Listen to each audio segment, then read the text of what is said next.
Skyward! Scatter!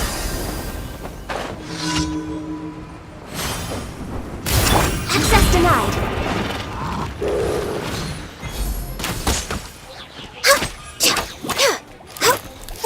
Yeah! Scatter! Yeah! Skyward! Scatter!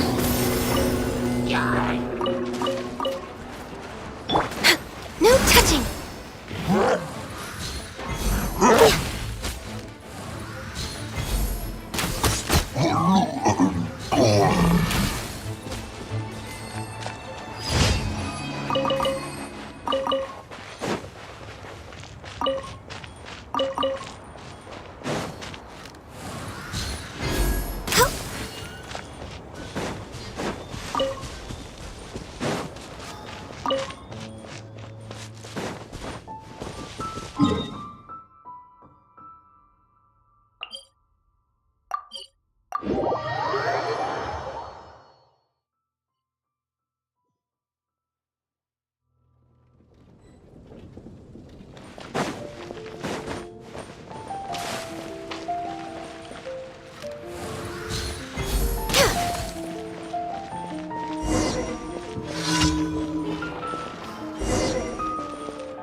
Yeah! Skyward!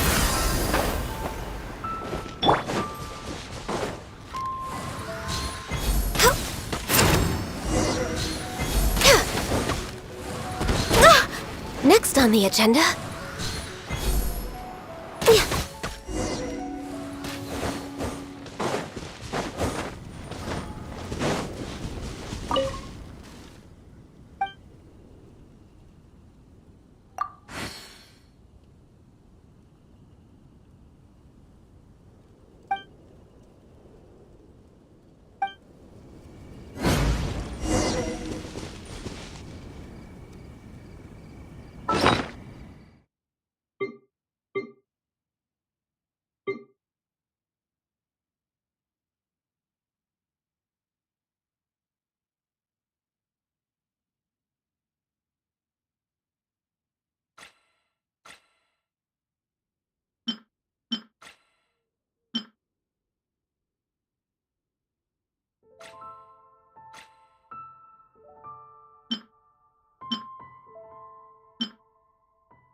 Skyward! Light it up! Access denied. Skyward! Scatter! Disgusting.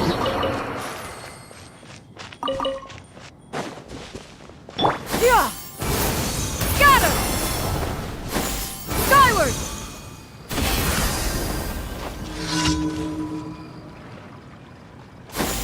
Skyward! Scatter! Burn it down! No touching.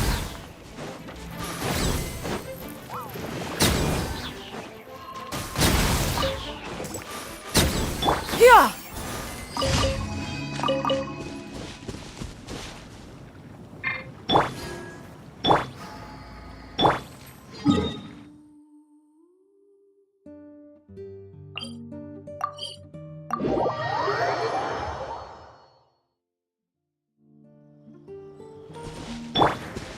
Yeah! Skyward! Skyward! Scatter! Yeah! Skyward! Scatter! Yeah! Skyward!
Ad Astra Abyssosk. Welcome to the Adventurers Guild.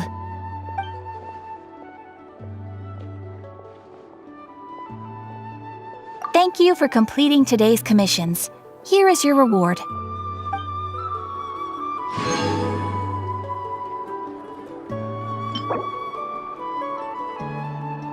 The biggest one in history.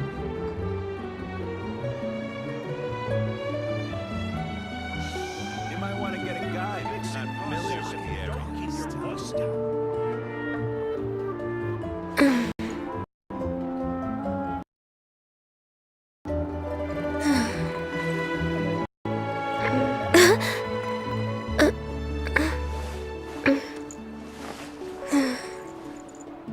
The biggest one in history.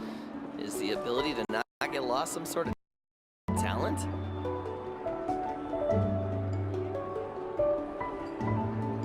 Here's Agumon this time. You might want to get a guide if you're not familiar with the area. Rebooting. Process if you don't keep your voice down. If you lie on the grass, you can feel the heartbeat of the world. Biggest one in history.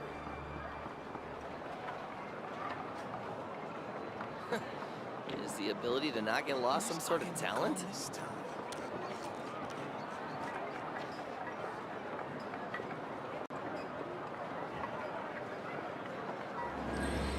You might want to get a guide if you're not familiar with the area. I will interfere with the mixing process if you don't keep your voice down. The biggest one in history. Here's Agumon this time.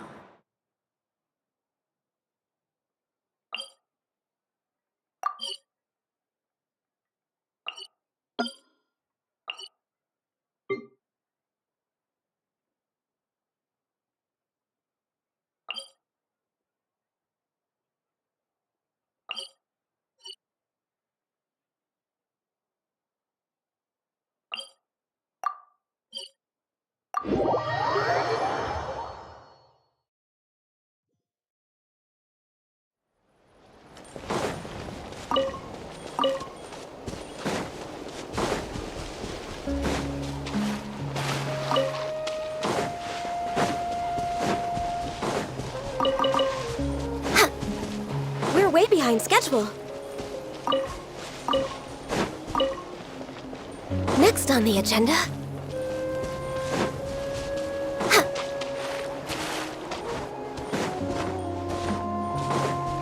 We're way behind schedule.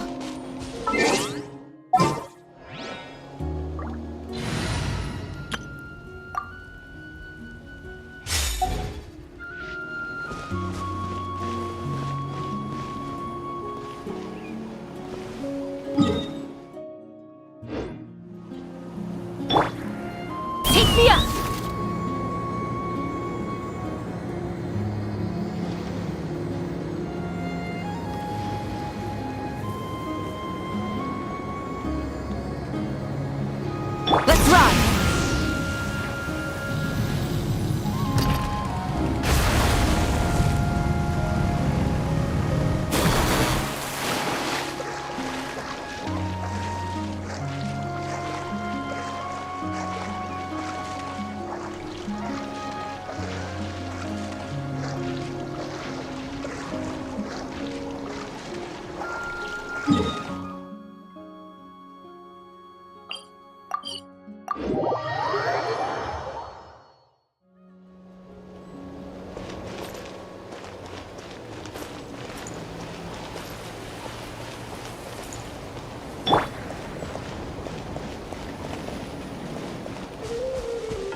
Fly!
mercy!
Calm down! Take flight!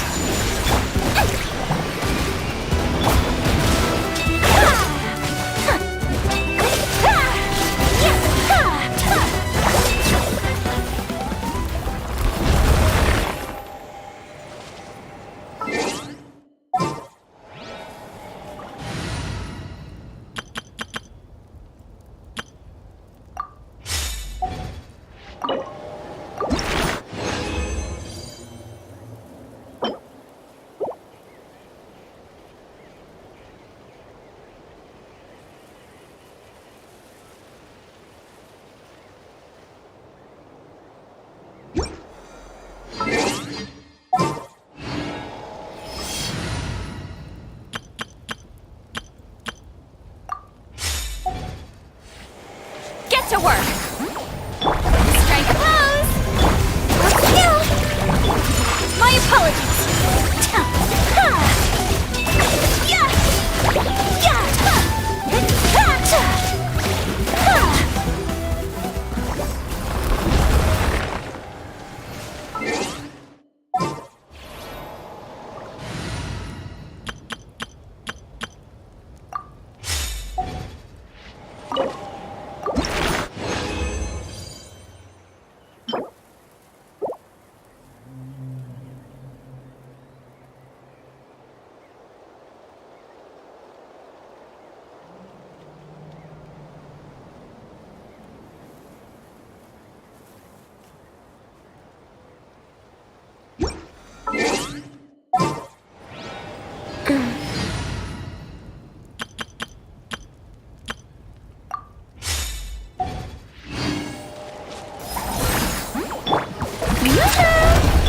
Calm down! Whirling snow!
Boats are made for transferring commodities back and forth, and those that come across Liyue tend to stay a while, so it is where many things come to settle.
Open fire!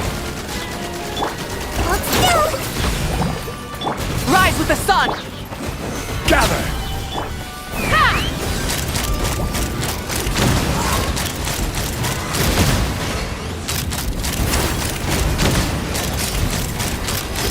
Open fire! Solidify! Light it up!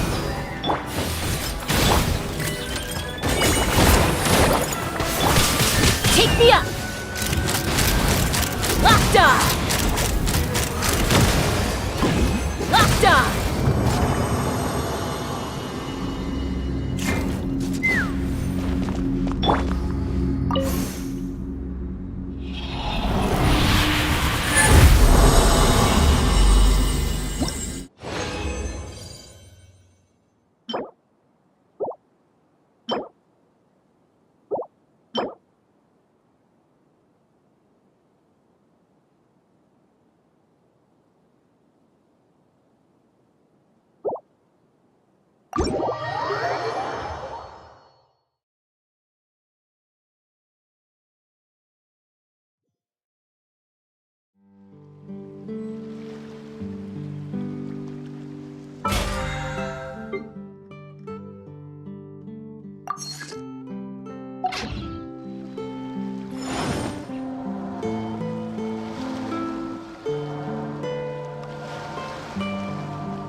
Ad Astra Abyssosk. Welcome to the Adventurers Guild.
Oh, you want to play? Huh, sure, bring out the cards. I've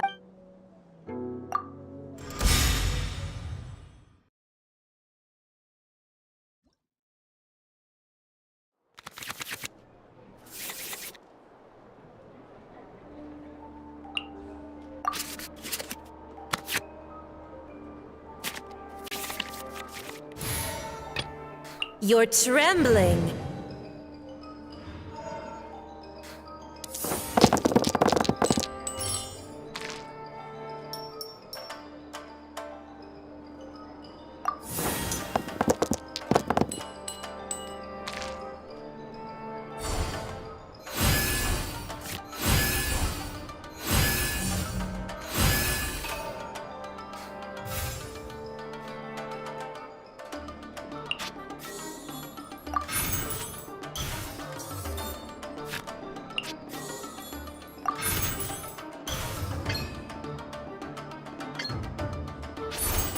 The pale flame smolders!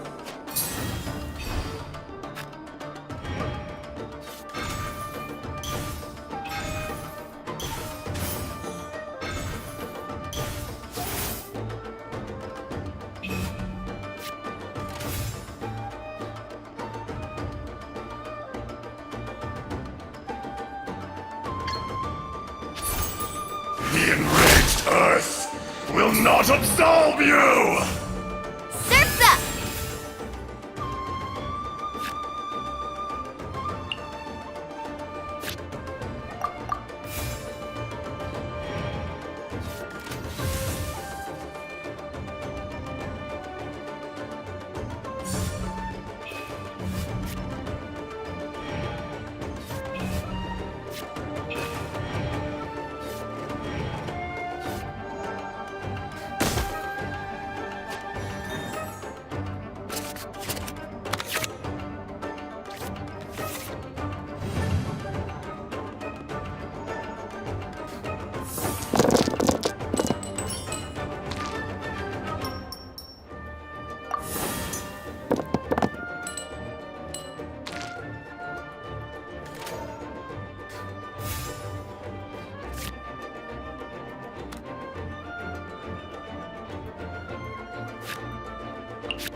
The enraged earth will not absolve you!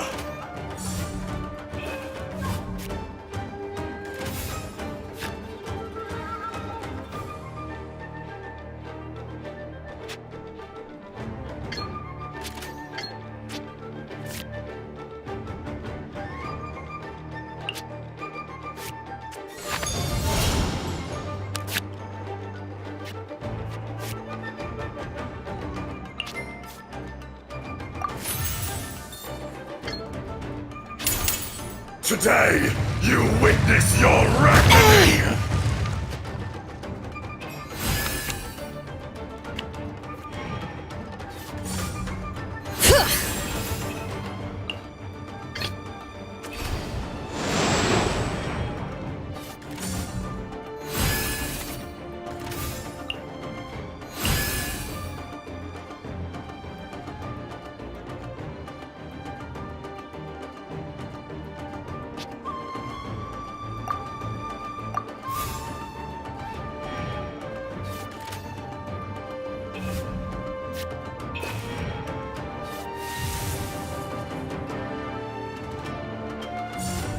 Woohoo!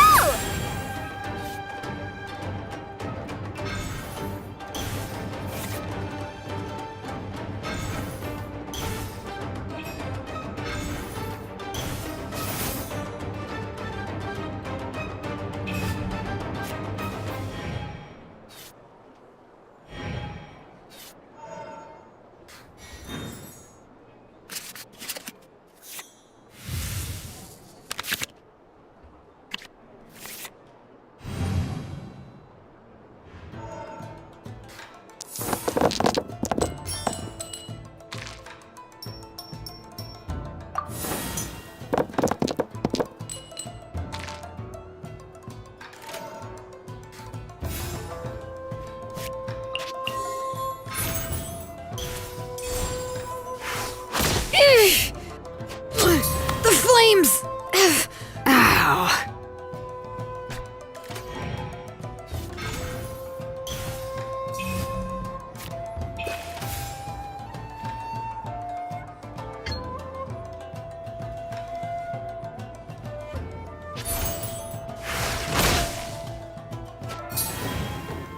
Time to take back control! Catch an epic wave! Whoosh!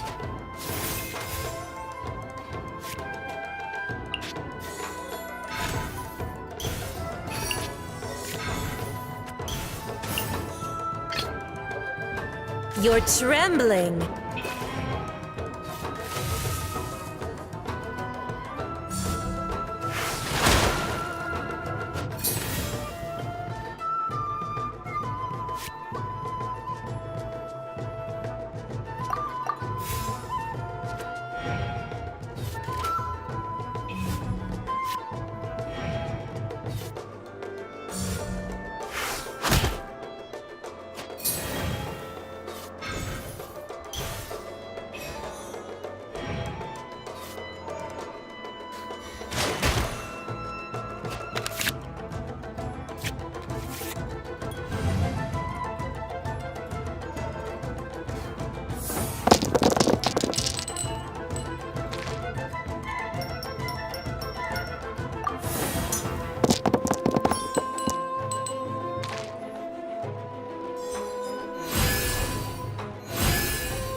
Come, put up a fight!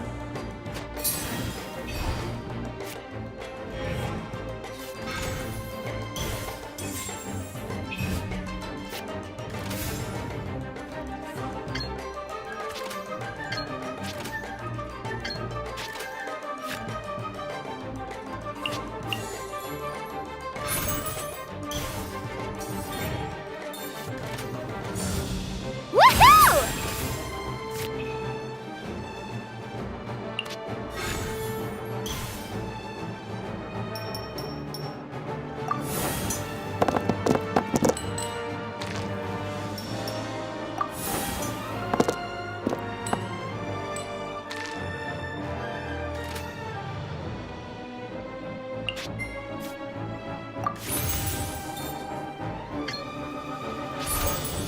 There is no atonement for 1,000-year pain!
kinda falls behind.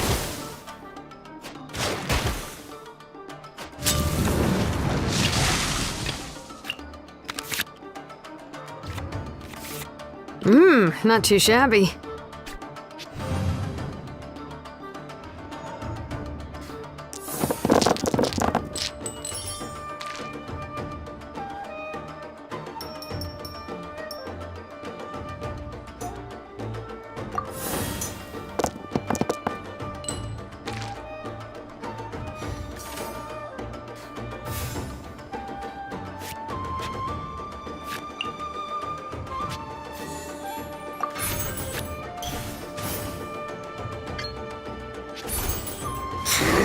Dust!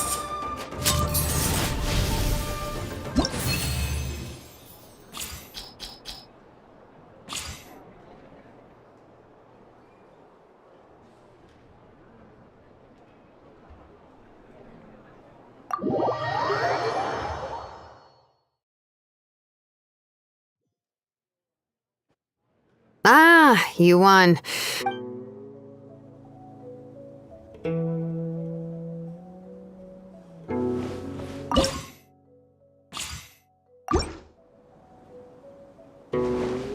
Yeah, sure. This is good timing, 'cause I am on...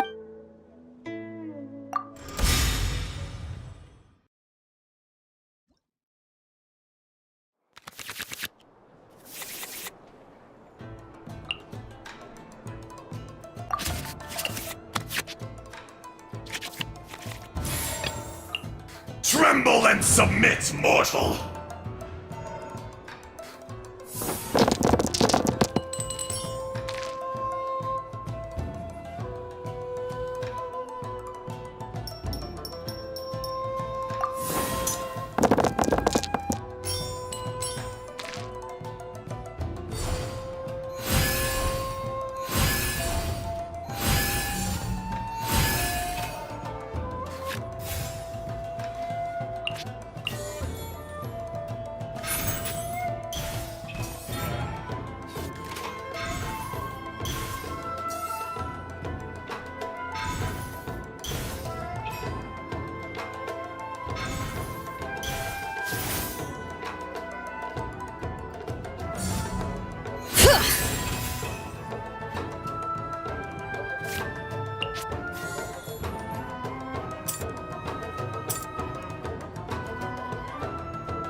The enraged Earth will not absolve you!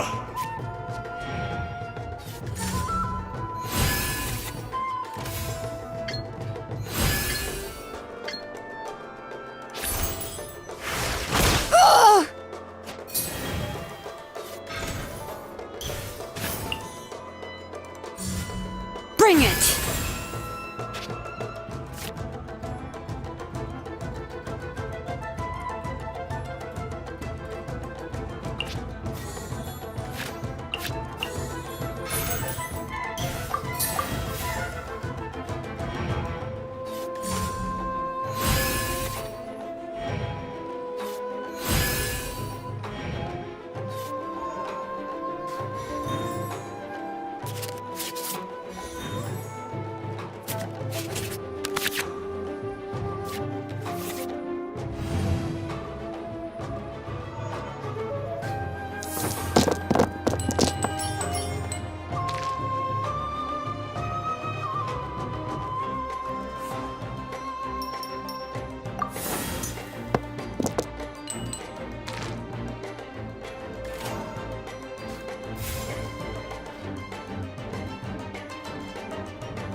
Got a cool trick to show ya. Let engraved names echo!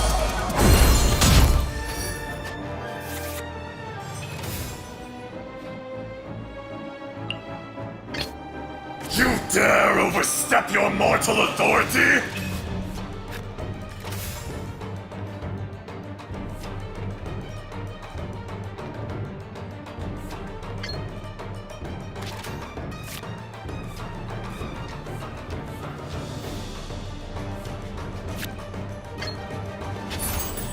There is no atonement for 1,000-year pain!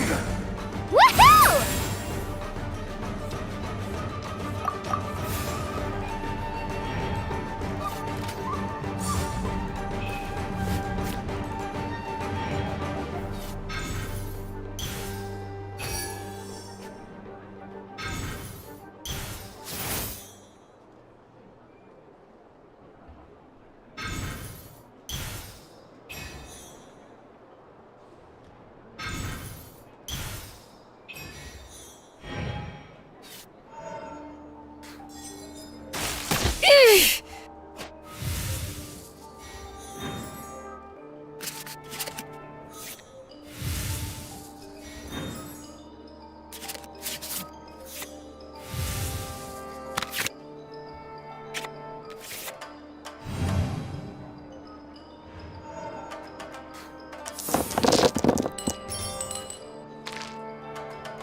There is no atonement for 1,000-year pain! That's not a good sign.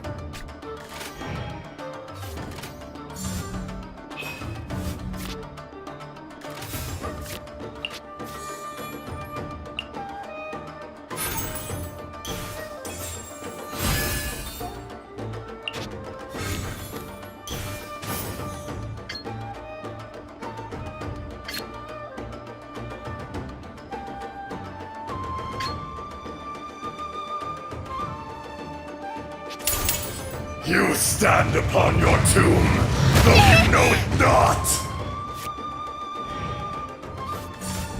Shabam!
Okay, yeah, this is bad.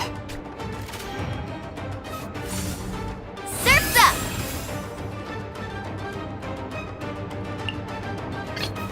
You're trembling.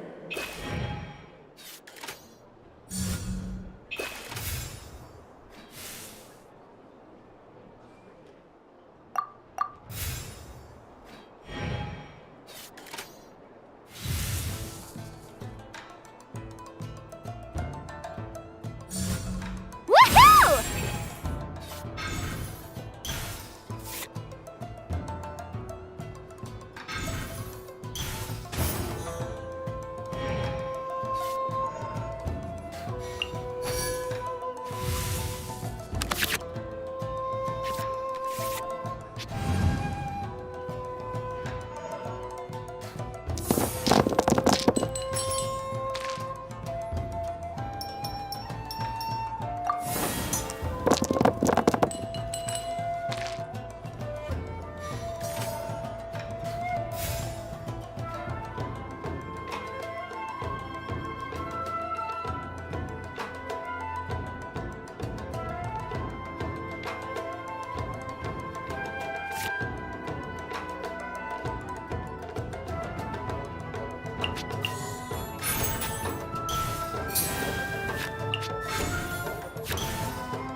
The pale flame smolders!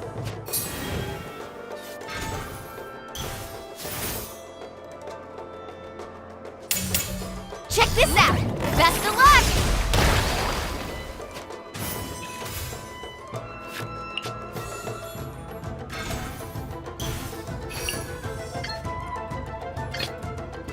You dare overstep your mortal authority?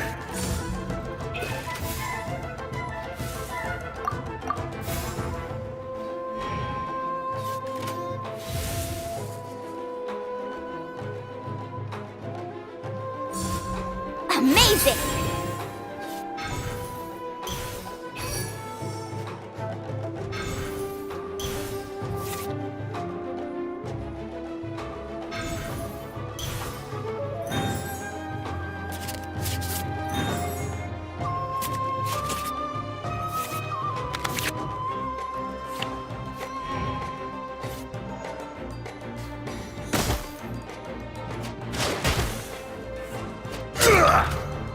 Insignificant humans. Pretty happy with that.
Amazing!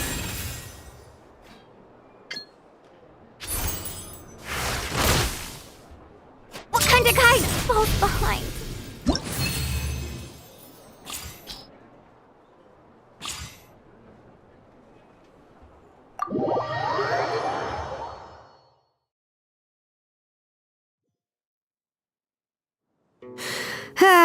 I lost. My head feels hazy today. Maybe I got up too early.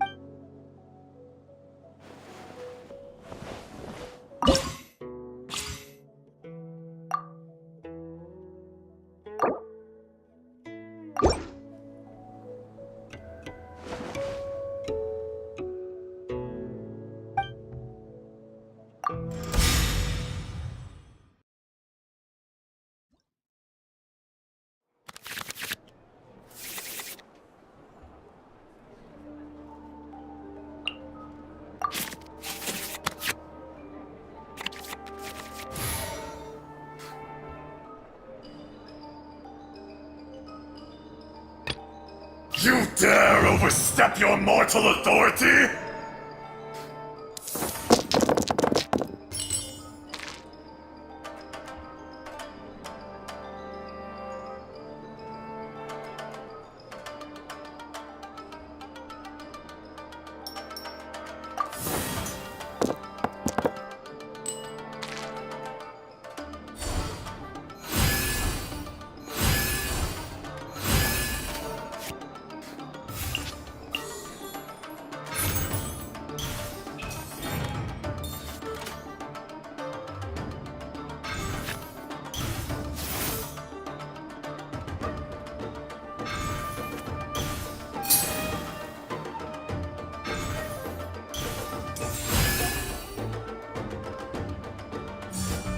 Give me some space.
You stand upon your tomb.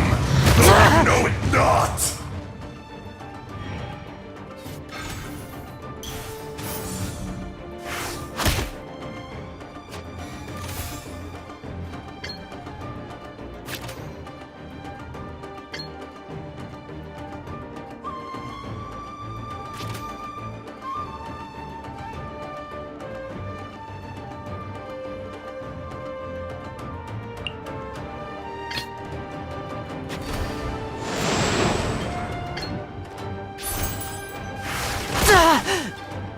Quick!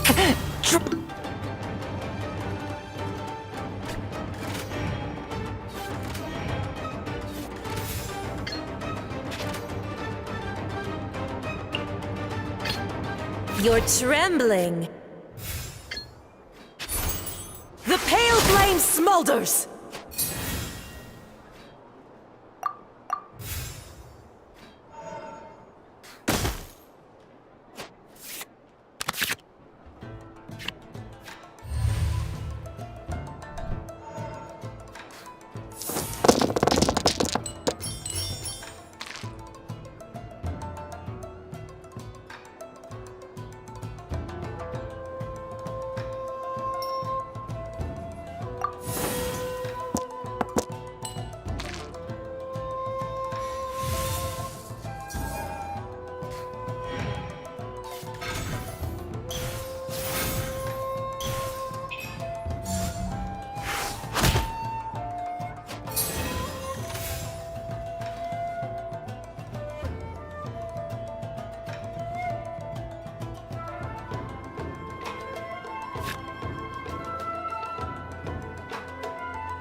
smolders!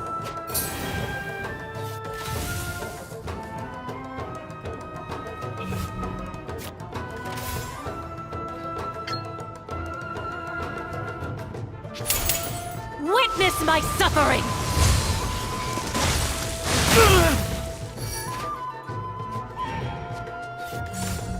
Give me some space.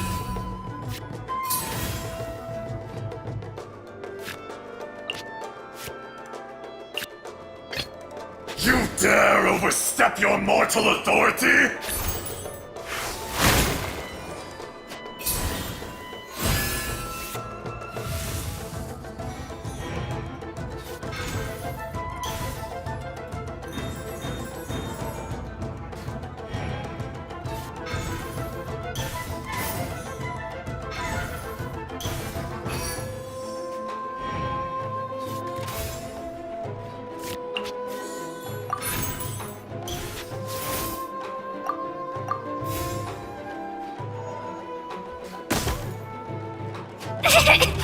Yes!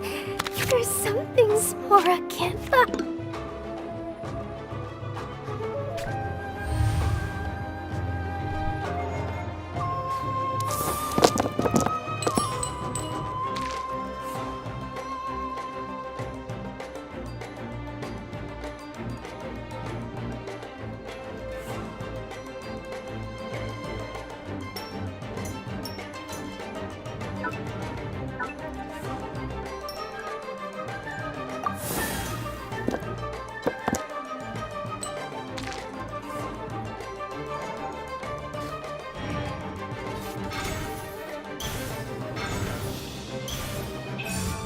Way ahead of you.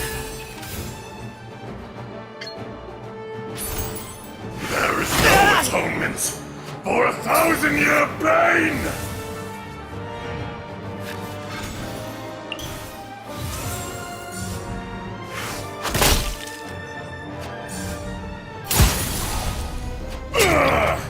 I will not.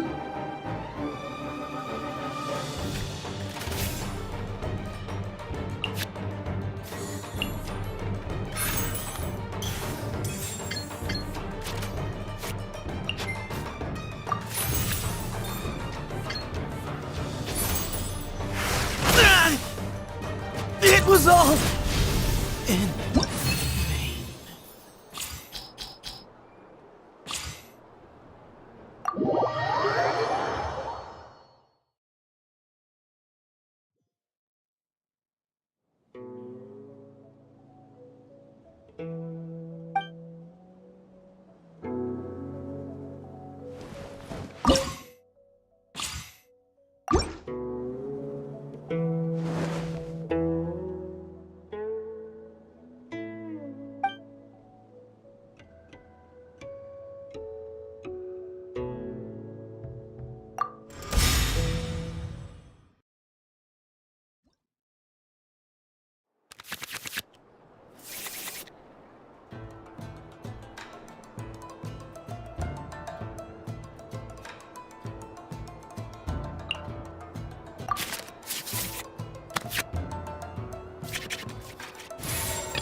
Tremble and submit, mortal!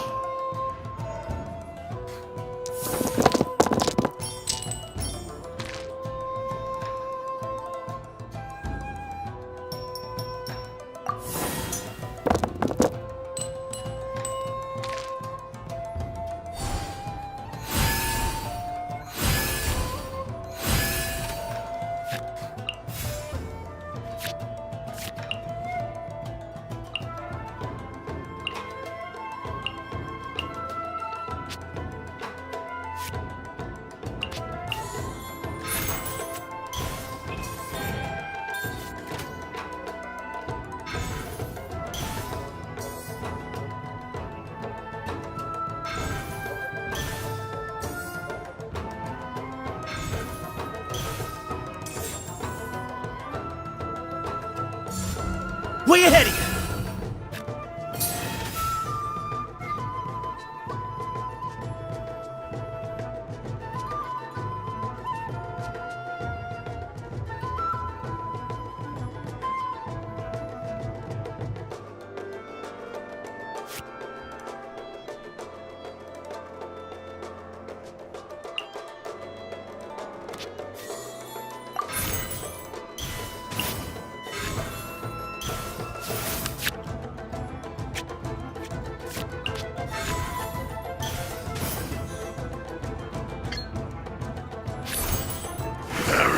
atonement for 1,000-year pain!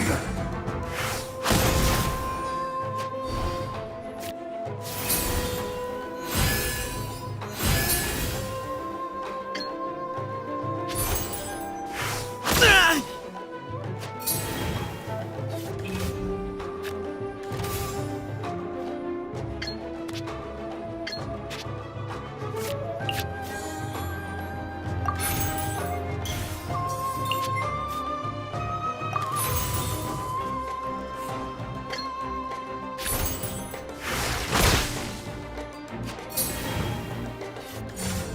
Give me some space.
You're trembling.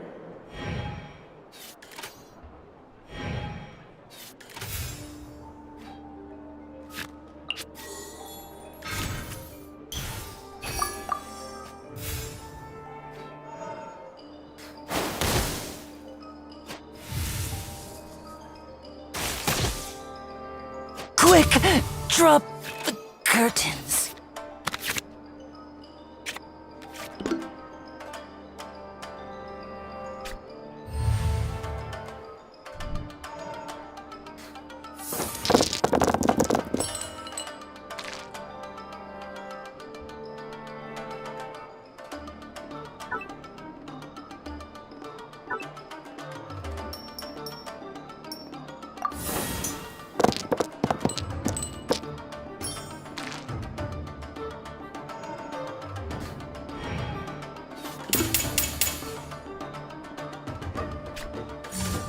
Glory to Al Akbar!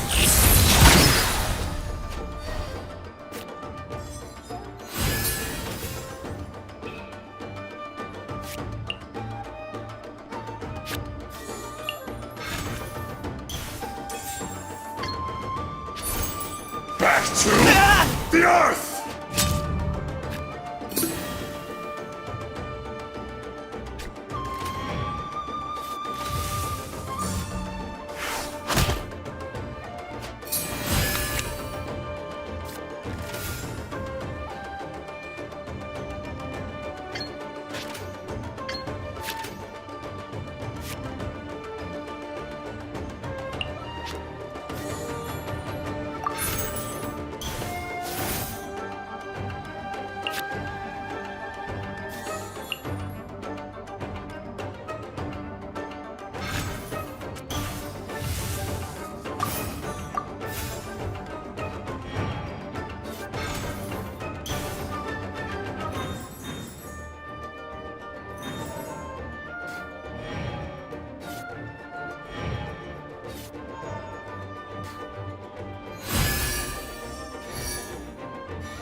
Dust!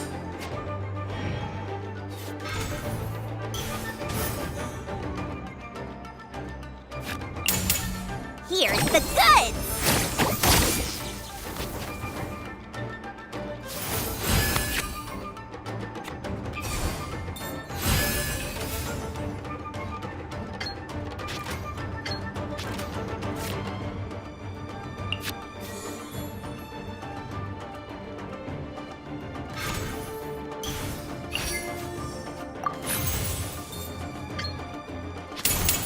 You stand upon your tomb, though you know it not!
Dividing the loot is often a cause of conflict, but look.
Monica! I don't want to see you back here until you're ready to wake up and start doing things properly! Right now, you're a disgrace to my kitchen and to the Hotel de Boer name! It was an accident. I'm sorry, did you hear me asking for excuses? No, I'll do better, I promise. Why is she so aggressive? She won't even listen to what the poor girl has to say. Oh, hey, cut her some slack. You gotta at least hear her out. Wait! Huh? Who do you think you are telling me? Wait a sec. Navia? Huh. So, you're bringing backup now. Suit yourself! You're still wasting your time!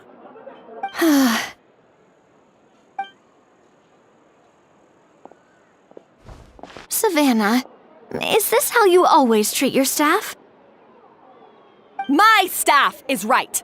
I'm the one in charge here now. And last time I checked, the Hotel de Boer doesn't take orders from the Spina di Rosula. Of course. How you run your kitchen is none of our business. But when a member of your staff is so overworked he becomes gravely ill, that most definitely is our business. We're going to stand up for him, whether you like it or not. Overworked? I've said it before and I'll say it again. If Fermont can't handle the job, then tough luck. There are plenty of other capable people I can hire instead. But Fermont can do the job, he just... Monica, back inside, now! Huh? But you said I shouldn't come back until... Just do as you're told, and not another word out of you! Come on, we have work to do! Wow! What a horrible person! Sorry. Looks like I've dragged you into some drama again. Her name is Savannah. She's the new head chef at Hotel de Boer. Ever since she took the job, she's been enforcing a brutal work regime and putting a huge amount of pressure on her staff. One guy was so overworked, he collapsed from illness. He's been bedridden for days, and he can barely even talk properly. I'm sorry. It's all my fault. I don't deserve to be a chef. At his family's request, the Spina di Rosula is trying to mediate on his behalf. We're not exactly making a ton of progress, as you saw. Savannah is adamant that Vermont's exhaustion and illness have nothing to do with her or how she's been running her kitchen. She's refusing to have any kind of meaningful dialogue with us. Our next thought was to talk to the other chefs at the restaurant and get a better idea of their working conditions. But with Savannah watching them like a hawk, no one has been willing to open up. And that's why I'm here, doing it the old-fashioned way. Camping out, watching, and waiting for an opportunity. Oh, shoot! It all makes sense now. Sorry. Paimon should have thunked before she spoke. Did Paimon ruin everything? Oh, no, not at all, Paimon. Honestly, the way she was laying into Monica, someone had to step in. I'm sure I would have piped up if you hadn't. And besides, I don't really think I'm built for espionage. Yeah, meaning it's gonna be all the more difficult to get the inside scoop now.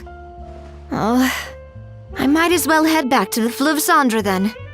We'll need to come up with a whole new game plan. Paimon will join you, 'cause this is kinda all Paimon's fault. Guys, it's fine. You don't need to worry about it.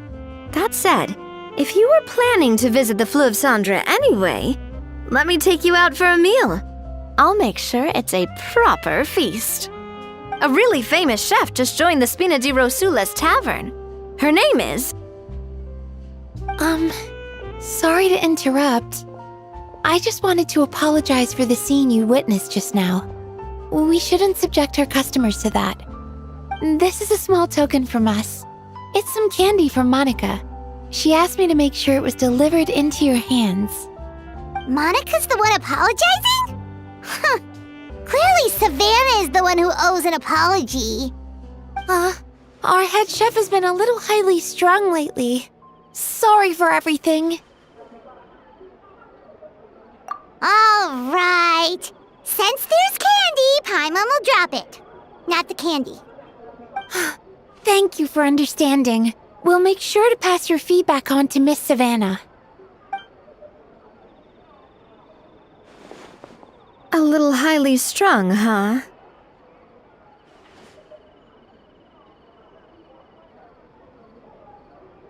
Paimon doesn't get it. How did someone like her even become head chef? Well, according to Fermat's family, she hasn't always been like this. But that's a story for another time. Let's try this candy. Oh, Paimon totally gets it. Come on, dig in! Huh? Hold on, there's something written on the wrapper. Find Escoffier.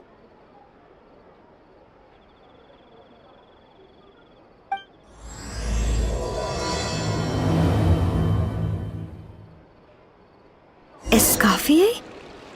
Could this mean... Huh? You know that name, Navia? Yeah. Let's stick to the plan and go back to the Fleuve Cendre for now. That's where we'll find Escoffier anyway.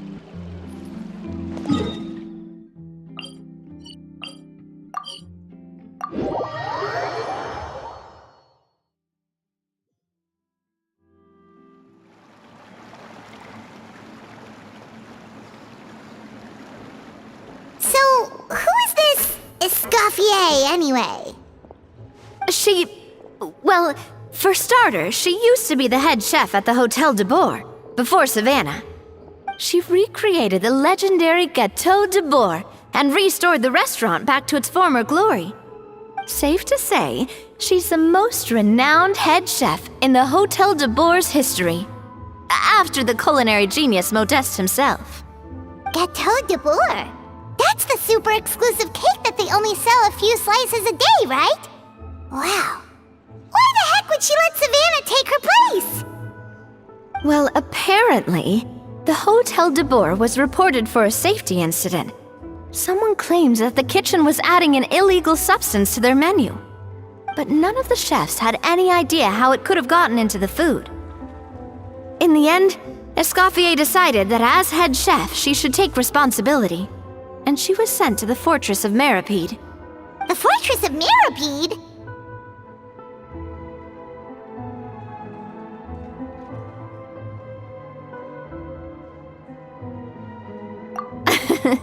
Well, you're right. The quantity of the substance they found was fairly minimal. Even the guards believed the whole thing was probably just an accident. Escoffier didn't have to stay in the fortress for long, but still, by the time she returned, the role of head chef had already passed to Savannah. So that's what happened. Paimon still thinks it's really unfair. Even though Escoffier is no longer head chef at the hotel, she's still well respected by the staff. So, I'm guessing what Monica wants is for us to convince Escoffier to try and negotiate with Savannah on the staff's behalf. Oh, Paimon gets it! Monica wants Escoffier to come back and kick Savannah out. It's simple. If the new head chef is stressing everyone out, then the solution is just get the old one back. Well, about that... You thought cream of mushroom soup was ready to serve after 3.5 minutes on the stove! You'd have had more sense serving hot water with ice cubes. At least then you wouldn't have wasted all this perfectly good cream and mushroom! What do you say, Hilaire? I'm sorry, Cream. I'm sorry, Mushroom. As you can see, Escoffier is that kind of chef as well.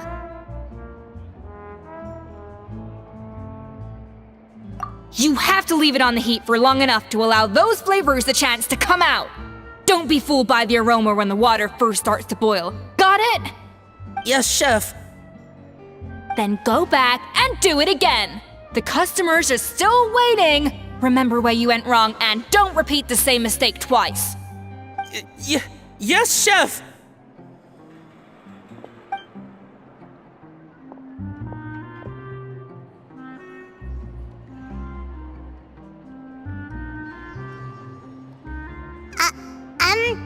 Excuse us, we're...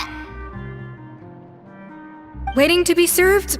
Sorry, we're pretty busy. I'm afraid you have to join the line. Oh, no, we're not here to eat. So you're not paying customers? Then I'm afraid the wait will be even longer. It's hard to talk to Escoffier when she's in the zone. Let's take a seat. We can catch up while we wait.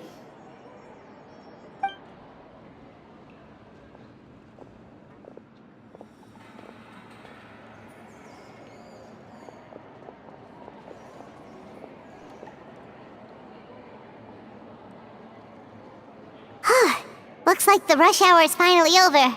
Is it always this busy here? These days, yes. I'd say business has tripled since Escoffier joined as temporary head chef. Well, in her words, the Hotel de Boer doesn't need her anymore. It doesn't look like she's got any plans to go back. I guess I'll be heading off then. Wait, take these home with you. We can't serve them now, and there's no sense in letting them go to waste.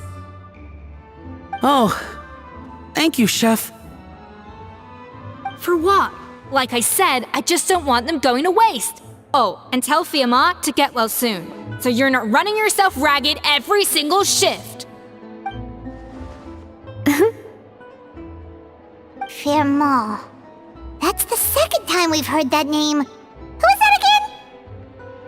He's the chef that fell ill from stress. Hilaire is his son. And with Mom stuck at home taking care of Dad, he decided to pick up some work to help pay the bills. Escoffier knows their situation, so she's been making some extra food every day for him to take home. Hey, I heard that, Navia! I've told you before, no one's making extra food. Hilaire is making blunders in the kitchen, and I can't serve his failed dishes, so he might as well take them home. Yeah, failed dishes that just so happen to be nutritionally complete every single time. So, you two must be the world-famous traveler and her companion, Paimon, yes? Is there something I can help you with? Oh, so you know us already. I'll skip the introduction then. We're here to talk about Savannah.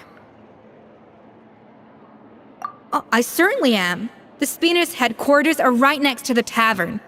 And I've lost count of the number of times Navi has come to pester me about it. But I don't work for the Hotel de Boer anymore.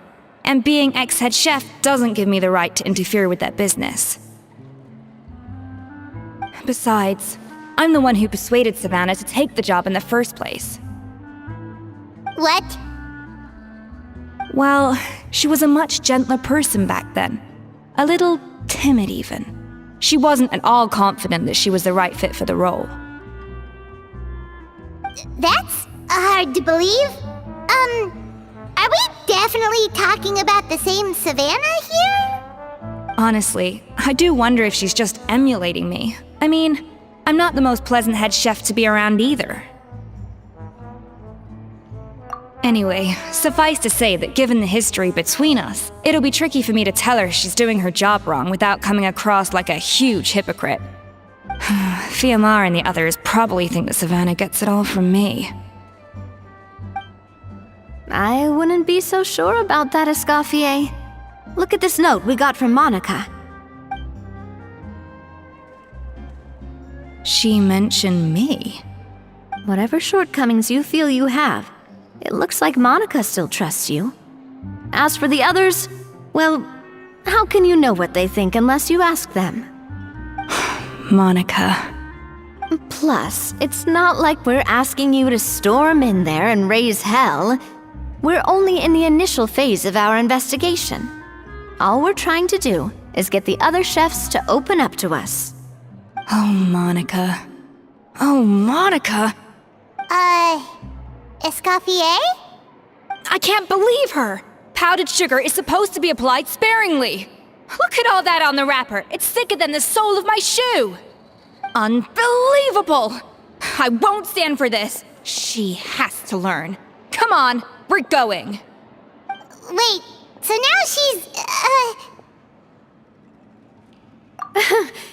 Let's go catch up to her. We don't want to keep her waiting.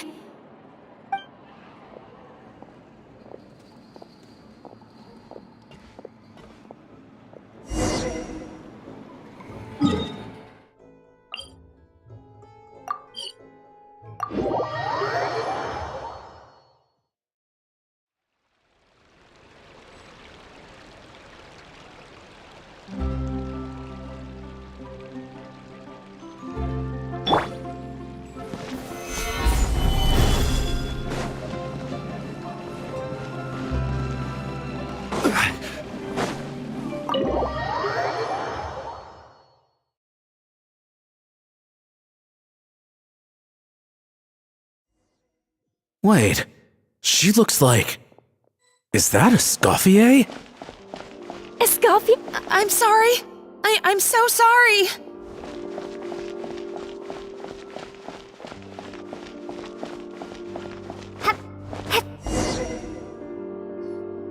I'm sorry, I'm so sorry. I messed up your order. Oh, I wouldn't go that far. Maybe the taste is a little off, but if you hadn't brought it up, I don't think I would have noticed. But, please, you have to forgive me or Chef is gonna... Okay, I know. I'll kneel before you. What the heck? Get up, Monica. Can't you see that you're just making your customer feel more awkward? Escoffier? If you want forgiveness, then do what any self-respecting chef would do. Make the dish again. And this time, get it right. You cannot go begging your customers to feel sorry for you. Savannah said that I'm not allowed back in the kitchen until I've corrected my mistake. But if I can't go back into the kitchen, I can't do the dish over. That's some backwards logic. How can you fix your mistake without being allowed to cook? If this is what Fermat had to put up with, then no wonder he had a breakdown. We apologize for interrupting your meal, sir. It's fine. With my layman's palate, it's not like I can tell the difference anyway. I was actually quite enjoying my meal until she appeared out of nowhere and started apologizing. Gave me a bit of a fright, to be honest. Oh, well, it's because Chef Savannah tasted a bit of the leftover soup from my pot and then threw me out of the kitchen. Gosh, that's pretty strict. Has she always been that way? I don't recall things being like this when Escoffier was head chef here. I gotta say, you're all looking a little worse for wear these days. I mean, Escoffier was strict too, but I think the difference is that her criticism was more constructive, so you knew what you did wrong and how to improve, and we all knew that it came from a good place. Chef Escoffier was hard on us because she truly wanted us to reach her level. But these days, whenever we make a mistake, we just get told to wake up, get your head in the game, or just do it again. And it's only gotten worse since word got out that Chef Escoffier had started working again in the Fleuve Cendre. Monica, you don't need to call me chef. I'm not the boss here anymore. Yeah, but through no fault of your own. What happened back then, that wasn't on you, and all of us know that. That banquet was a huge event, and so many staff were involved every step of the way. With so many moving parts, there's no way of knowing how that Lumiline ended up in the food we served. Lumiline? What's that? A new drug from the Fontaine Research Institute, produced from an extract of the Lumitoile. Apparently it sharpens the senses, so they used it to treat people with impaired responses to stimuli.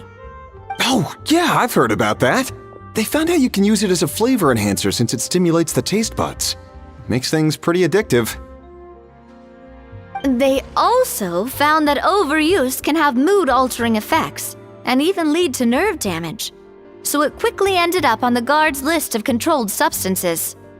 Unfortunately, however, some food products containing the additive had already made it to the market by the time the guards banned it from the restaurant industry.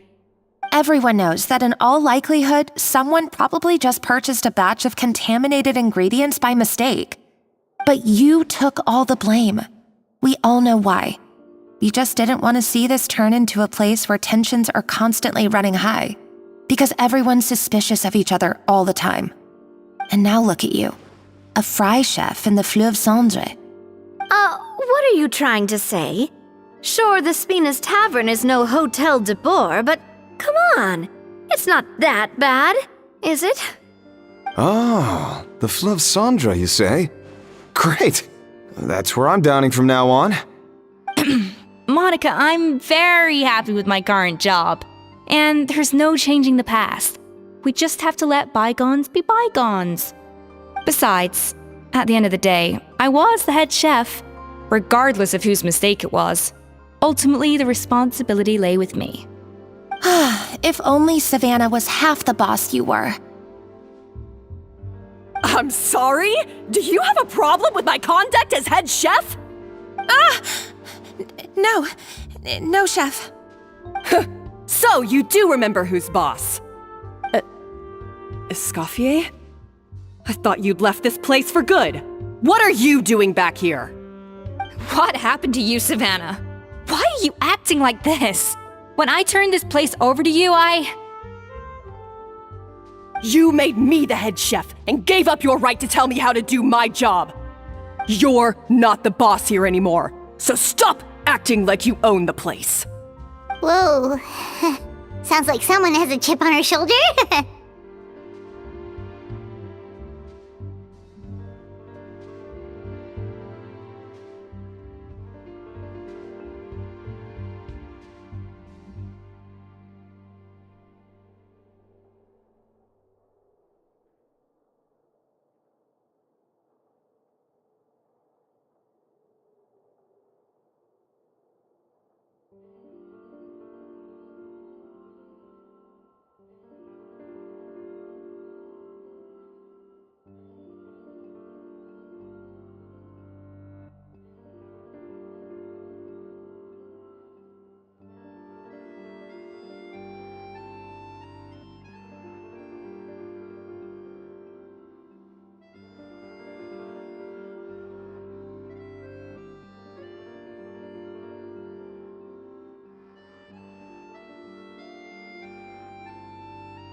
Oh, Savannah!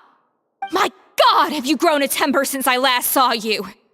Have you put even half the amount of energy into improving your cooking skills, or are you still using the Pluie Lotus as an off-brand marcotte, thinking no one can tell the difference? That's none of your business! What happened to not storming in and raising hell? Ho ho! I was not expecting to see something this spicy as soon as Escoffier returned. Huh? Van-Agem? Aye, miladies. Might I make a humble suggestion?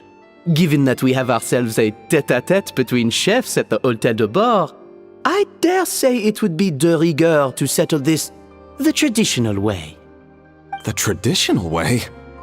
That can only mean one thing. That's right! I'm talking, of course, about the tradition established by Modeste himself. The cooking contest!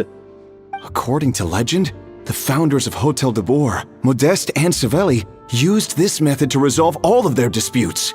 Everything from petty arguments over next week's menu to disagreements over the strategic direction of the restaurant.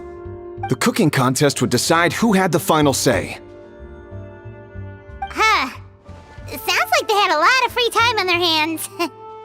Ah, well, it might sound that way to us.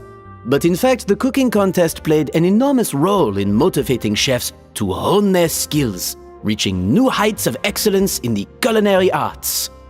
And indeed, the reintroduction of this institution in recent years has surely been instrumental in transforming the Hôtel de Bord into the top-ranking restaurant in Fontaine. Reintroduction? Someone brought it back? Who? What say you, Escoffier? Surely you of all people won't back down from this challenge. It was you who put the rule in place, after all. Sure, I reinstated it, but I'm not a chef at Hôtel de Bord anymore. Isn't this bending the rules a little? I see no issue as long as both sides agree to the terms. We could simply treat it as an exhibition of sorts. Savannah, any objections? Exhibition. Huh. No. If we're going to battle it out, let's put it all on the line. If I lose, it's up to you what happens to me. I don't want anything to happen to you. But if you lose, you hand over the Codex de Bord to me. What? The Codex de Bord? Only the legendary handbook written by the original head chef Modeste. It contains all his secret recipes, including Gâteau de Bord. It's the greatest treasure in Fontaine's culinary world, and only the present and former head chefs of the Hôtel de Bord have the right to read it. Present and former? Wait, but that already includes Savannah, though. What do you want that old thing for? You have your own copy, don't you? Don't take me for a fool. You know perfectly well what I mean. I want your copy, the original version, the one you took with you when you left us. I'm sorry, I must be missing something. You know, there's no difference between the original and the copy, right? They contain the exact same recipes. Stop trying to change the topic. What's wrong, Escoffier? Scared you're gonna lose to me? Or are you scared of me getting my hands on the original codex? Savannah, you may remember that we gave her the original as a parting gift to thank Escoffier for her years of service. Asking for it back feels a little, Oh, I'm sure it won't be an issue, as long as both sides agree to the terms. Those were your words, weren't they? And as for the contest itself, let's make it a bake-off. Gâteau de Bord, per the recipe in the codex. Well, Escoffier, you against me. Are you in or out? You sound surprisingly confident. All right then, let's see how much you've actually grown. I hope you surprise me, Savannah. I'd hate to find out that all you've learned after this long is how to chew people's heads off. Believe me, I'll show you. Escoffier, are you sure this is a good idea? You accepted her terms a little hastily. Oh, it'll be fine. Let's head back to the Fleuve Cendres so I can get prepping.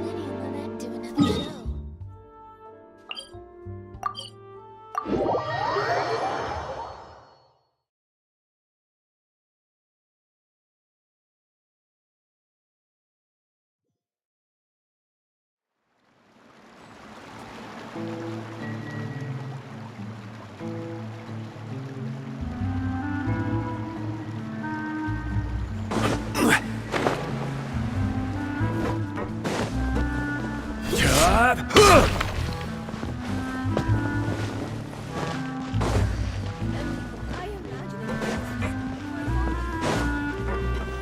guess I'm finally on the right path. So, this whole bake-off thing kind of came out of nowhere.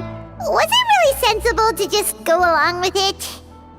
Well, I got a sense that she's holding something back. But we chefs always express ourselves in our cooking. So if she won't talk, this might be the best way to find out what's really going on with her. Huh? Holding back?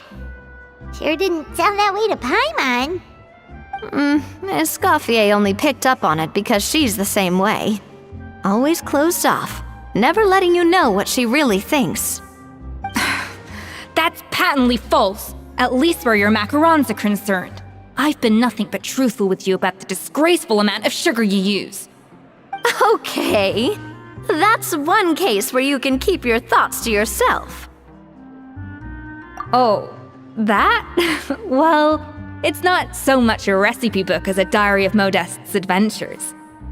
Back in the day, he and his good friend Savelli explored far and wide, partly adventuring, partly looking for new ingredients and developing new recipes. Their creations had an enormous influence on the course of Fontaine cuisine, turning it into a much more vibrant and diverse scene. For instance, legend has it that the original Gâteau de Bourg was made using a special secret ingredient that Modeste discovered on one of his adventures. So rare was the ingredient that they could never make more than 16 slices of the cake per day.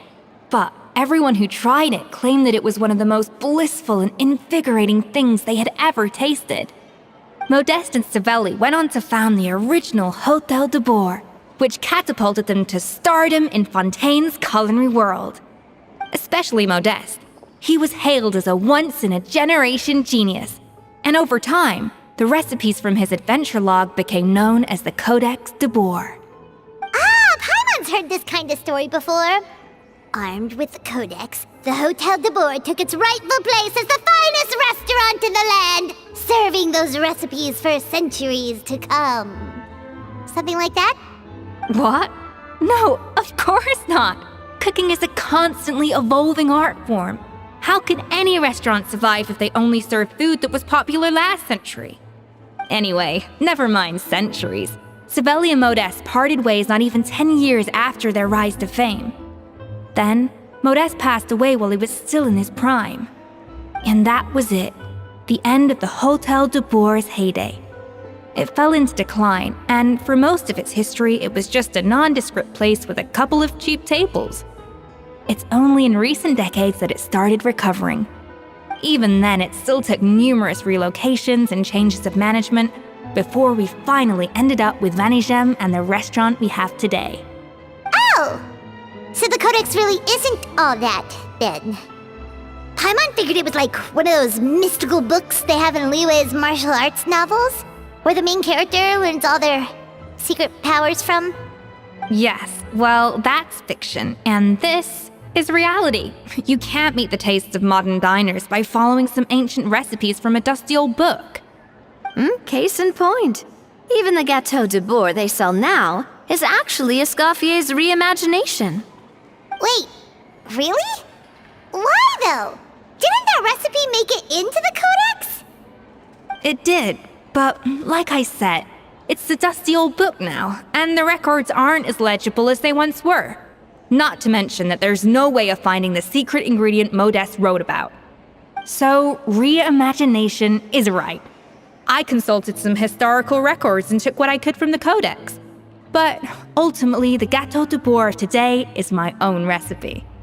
As for why we gave it the same name and kept the tradition of only selling 16 slices a day, well, you've got Vanigem's business sense to thank for that. Oh! Huh. Well, that kind of takes all the mystique out of it.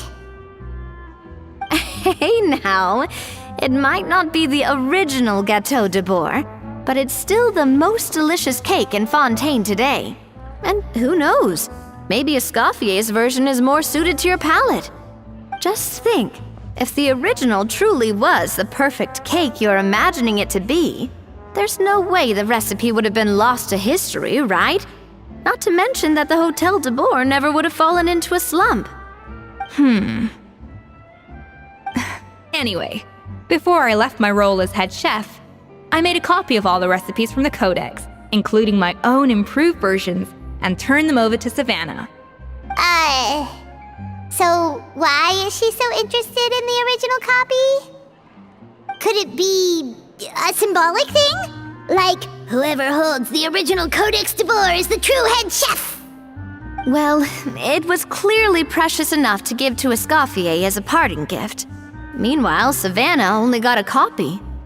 Maybe from her point of view, it's like management doesn't truly see her as being worthy of the role. You think so? The only thing is, it was her suggestion to gift me the original in the first place. Well, a joint decision by her and Venegem. But still. What? Huh. Guess she's had a major change of heart since she became head chef. Yeesh.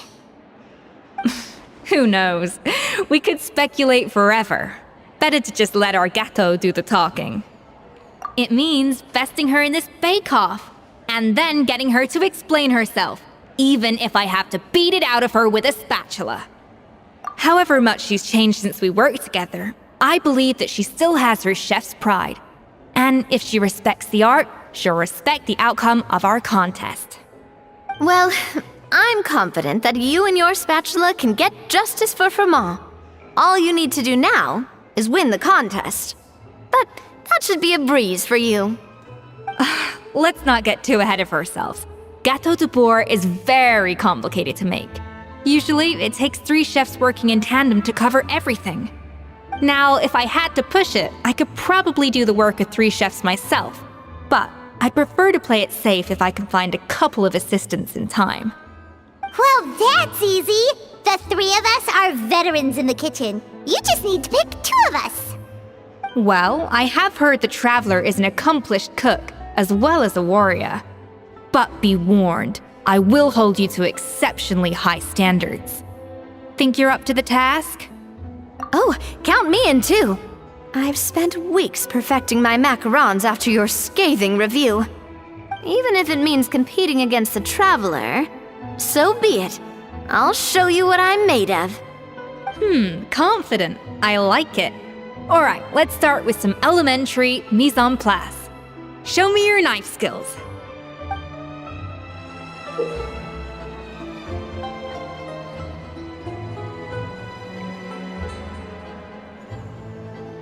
I've always called it chopping stuff up, not mise en place. But it's basically the same thing, right? Oh, Navia. The difference in your case is that mise en place is... looks like you found that easier than I expected. Yeah, thankfully it was pretty straightforward in the end. You made it sound like we'd be carving statues out of fruits or something. Well, brace yourself, because the next step is anything but straightforward. I'll be using this cold press to extract flavor compounds from the ingredients. A kind of special food processor I got the Fontaine Research Institute to make for me. It uses cold temperature extraction to isolate the essence of cooking ingredients, which can then be used to flavor dishes more precisely. But this isn't exactly standard kitchen equipment, so that probably didn't make a whole lot of sense.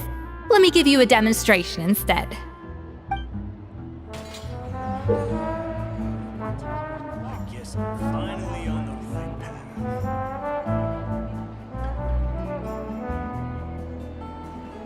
Custom-made equipment from the Fontaine Research Institute, huh? That's some pretty high-tech food prep. Harmon's never used anything this weird before. Cool! No, weird. And done! These are the flavor compounds extracted from our ingredients. I processed all the fruit you chopped up earlier. Wow! Even the smell is so much more concentrated. What next? Do we add all this stuff in? Absolutely not! Throwing everything in at once will ruin the balance of flavors. We have to go slowly and carefully to calibrate the exact flavor we want. I'll demonstrate again. Now, watch closely. I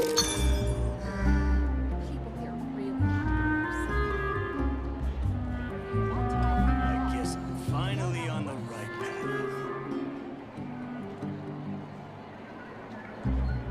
path. Slowly and carefully.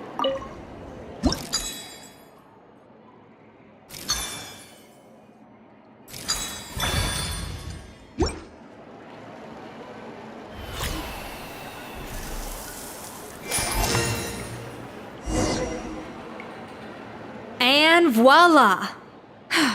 Now it's your turn.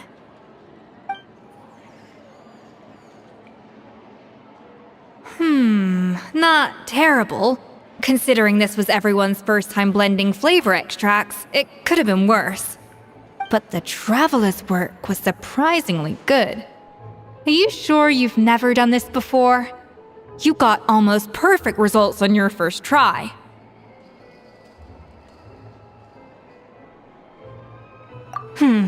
That goes without saying. Still, credit where credit's due. You did well. Alright, now for the part I've been looking forward to. I want each of you to cook something from the Hotel du Bois' current menu. I'll judge your submissions and give you a final score. That's right. The true test of your cooking skills is the finished product. It'll be good practice for the contest itself. Now get to it. Chop chop!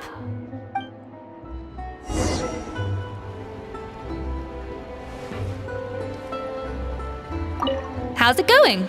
Have you picked a dish yet? Choose wisely. I expect you to present the most delicious thing on the menu.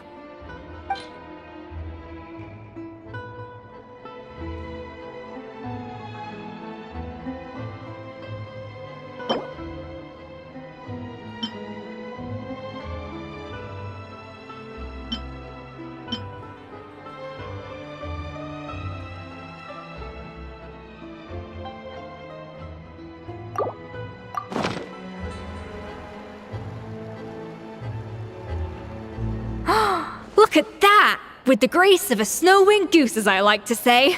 Now, let the grating commence.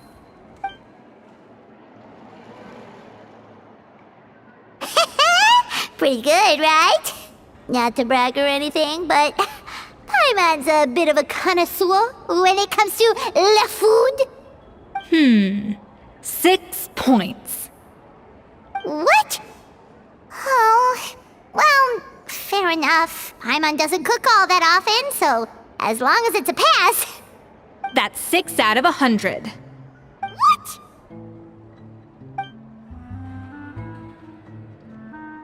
You say you're a connoisseur, but it's quite clear from this dish that you have far more experience consuming food than creating it. By that logic, I suppose you think listening to Lady Farina on repeat every day would make you an opera singer. Aww. Me next! I'll have you know that this batch of macarons has 2 whole tablespoons less sugar than my previous ones. So you went from 12 tablespoons to 10? Well, it's nice to know you actually measured it out. Because it tastes like you just threw in whatever was left in the jar. 6 points. Aww. Now to the final dish. So, what do you think? This is our last hope. 8 points. Darn! That's barely higher than what we got. Not exactly. The color is spot on. Beautiful aroma. Excellent presentation. I have to give this one 8 points out of 10. Maybe even 9 points. Huh? How did you pull that off? Don't get me wrong. There's room for improvement. But still, this is clearly the work of an accomplished chef. I can tell that you've put many hours of work into honing your skills in the kitchen. I can really taste the grace of the snow-winged goose in this dish. The traveler's journey, with all its trials, tribulations, and setbacks. Not to mention the frustrations of having a picky eater for a partner. Hey, you made that Well, it looks like I lost fair and square. I guess you'll be taking the Traveler as one of your assistants then? But if it takes 3 chefs, that still leaves 1 slot remaining. Maybe Paimon and Navia should keep practicing and see how it goes? Chef Escoffier! Oh, it's Hilaire! What brings you here? I heard the news about the cooking contest. You're doing Gâteau de Bourg, right? I was just wondering if you needed any help.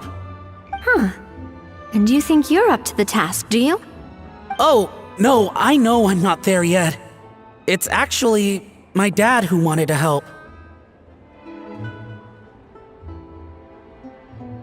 Firma, last I heard, you could barely get out of bed. Chef Escoffier, Navia, Traveler, thank you all so much for everything you're doing for me and my family. I've had enough of sitting around at home while you run yourselves ragged. If you let me, I'd like to help you win this cooking contest. Yeah, I was gonna say the same thing. Don't you worry. I'll be fine.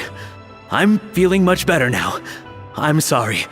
I know I've been rather useless these past few days, but not anymore. The fact is, I'm a fine chef, despite recent events. I've proven myself in the Hotel de Bourg kitchen, so if anyone's qualified to work under Chef Escoffier, it's me. I think. I mean, I hope so. Firma, have you even set foot in a kitchen since leaving Hotel de Bourg?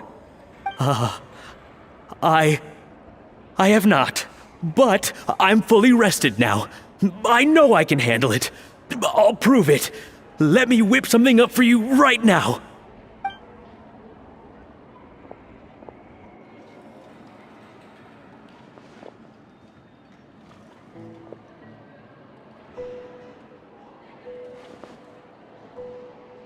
Huh? That's strange. Why are my hands shaking? What do you call this, Firma? I can't seem to grip my knife. Do it again! Again! Again! I... Hopeless. Get out of my kitchen yesterday.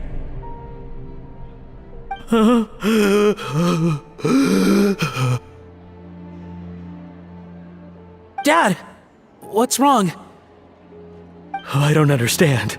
I was feeling so much better, and then Will I never be able to work in a kitchen again? Dad, talk to me. What happened? I think the real issue here is not physical exhaustion, but psychological trauma. Monica, when did you get here? Probably because you were all concentrating so hard on your cooking. I didn't want to interrupt your flow. But anyway, Firma, I'm so sorry. If only I'd known how serious your situation was, I would have stood up for you sooner. You have nothing to apologize for, Monica. During those long nights of redoing every order, you were the only person who looked out for me. Oh, come on. All I did was make you some tea. I doubt it was much help. Savannah was so ruthless toward you. I probably should have brought you something stronger. She sounds like the worst. All right, another Savannah horror story. Let's hear it. She's been getting harsher and harsher on us ever since she heard about Escoffier's new role in the Fleuve Cendre. Seems like no matter what we make, she'll find something wrong with it. What is this? It looks like a dog's been at it. In the trash now! Then she orders us to redo the dish again and again, but we never know what's going to make her happy. Do it again, do it again, do it again! Every time you remake it, you just get another earful from her. Either straighten yourself out or get out of my kitchen! So now, it seems like just picking up a kitchen utensil gives me flashbacks of her yelling at me. Oh man, that must be awful. The more I want to get it perfect, the more my hands shake, and the more scared I am of making another mistake. How can you give up so easily, Fiamma? You weren't a quitter when you were working for me. And even under Savannah, you talk about working late into the night trying to perfect your dishes. That says to me that you still hadn't lost that determination to prove yourself. What changed? I don't know what's come over me. When I think back, I just remember feeling like my heart and my hands were growing heavier and heavier as the shift went on. Each time I had to redo a dish, my heart sank a little further. Maybe Savannah was right. Maybe I am just hopeless at this. Dad. I see. Well, it sounds like there are some deep issues at work here. Ones that won't be resolved by merely seeking compensation. I will win this contest, and after that, I encourage you to approach Savannah and talk this out. But what if you can't find another assistant in time? Clearly, I'm in no state to help out. You think being one person short will ruin my chances? Let's not forget, I taught you and her everything you know. Even if I had to go it alone, I would present the perfect gâteau. Oh, well, Paimon and Navia will still keep practicing, just in case. And so will I. Yeah! And if worse comes to worse, we can always get the Spina di Rosula to put out an emergency call for chefs. There's gotta be someone out there, right? Actually, I thought maybe I could help. That's sort of why I'm here. What? Why didn't you say so? I was going to, but then... well, this is the first chance I got. You do this for us? Thank you so much, Monica. Alright, fine by me. But aren't you still working for Savannah? Joining the other side seems like a guaranteed way to put your future employment in jeopardy. I know, but it's alright. I've made up my mind. With the way things are, I can't keep working for Savannah much longer anyway. Unless I want to become the next Fermat. I'm done with sucking it up. It's time to try and turn things around. If this cooking contest can get Savannah to see the error of her ways, then I'm sure she'll forgive me for this. Well, Paimon didn't think we'd be poaching from Savannah's staff to get our third person, but there you go. Anyway, Monica's a professional chef, so nothing could possibly go wrong now. Great! Then it's settled.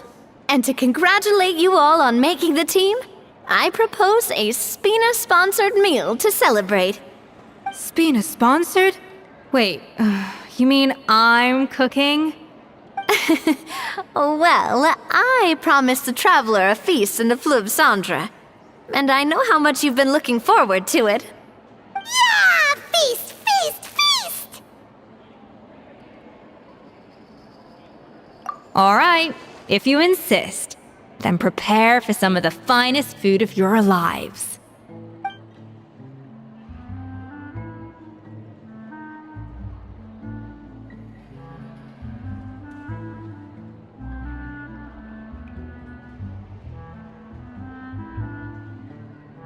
That's not a bad idea, actually. Wait, hold on. You need to finesse that further.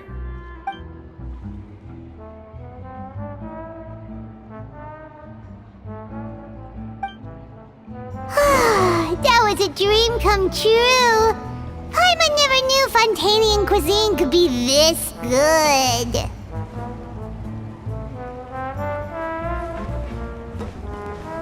I guess I'm finally on the right path.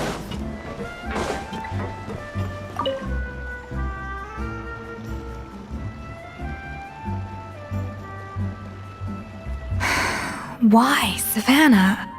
Why? Oh, nothing. I was just flicking through the original Codex de Boer. I wanted to see if there was anything I'm missing. Something I hadn't noticed before. That might explain why Savannah's so desperate to get her hands on it. But I can't find anything. It's just some hastily scribbled recipes in between diary entries from Modeste's adventuring phase. And most of it's not even legible anymore. The copy I gave her not only has all the recipes in full, but even includes my own private tips and notes from years of experience. Surely that's infinitely more useful than this old thing. Yeah, maybe. Still, it's just hard for me to imagine that the Savannah I knew would go to all this effort just to make a point. We were. At least I always thought we were. She was a little shy, but meticulous with everything and everyone she dealt with. She made a few mistakes here and there, but she was quick to correct them whenever they were pointed out. And she was always striving to improve as a chef. Those qualities are why I recommended her to replace me as head chef. I never imagined for 1 second that she'd cause Fiamma and the other staff so much grief. Well, I mean to an extent, of course. I pushed hard for her to get the role. And the idea that she turned out like this because of me is difficult to come to terms with. I wonder if this is how Modeste felt back when he was writing the Codex. Yes, with his good friend and co-founder of the Hotel de Boer, Savelli.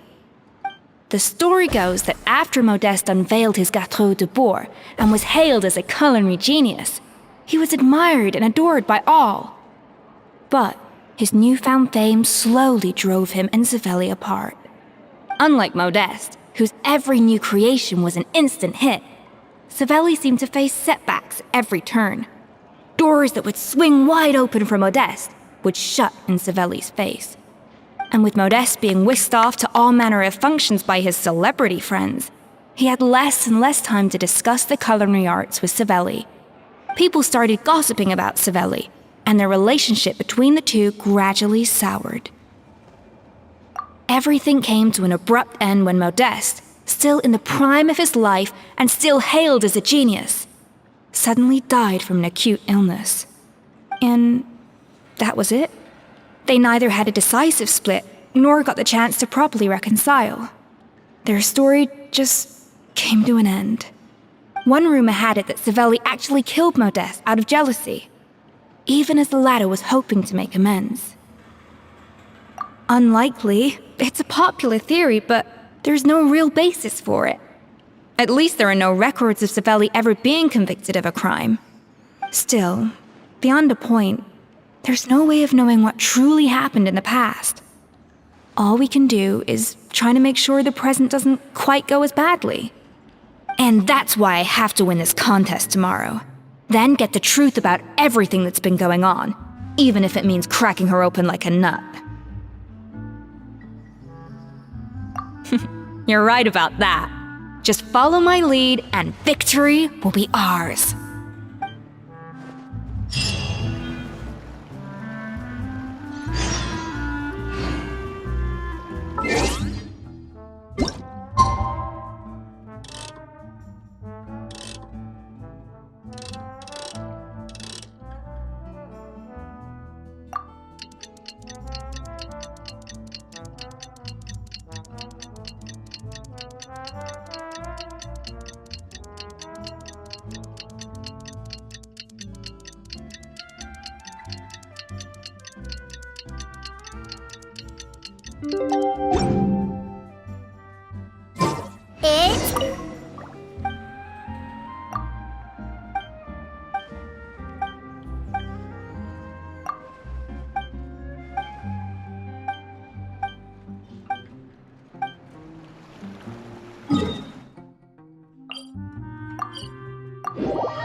Did you hear the news? Escoffier's coming back for a cooking contest!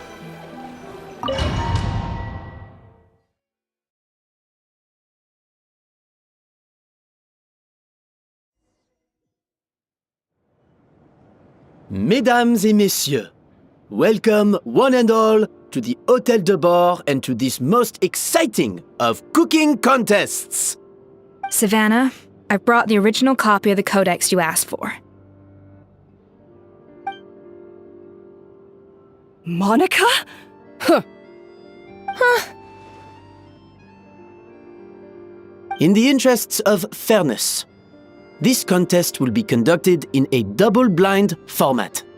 Once the dishes are complete, they will be sent to the back of the kitchen where they'll each receive a label.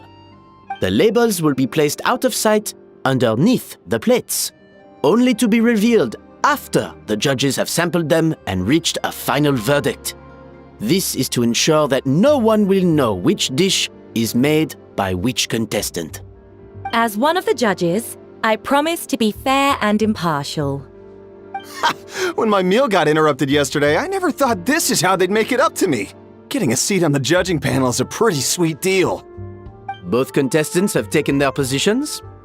Then, without further ado, let the Hôtel de Bord cooking contest commence!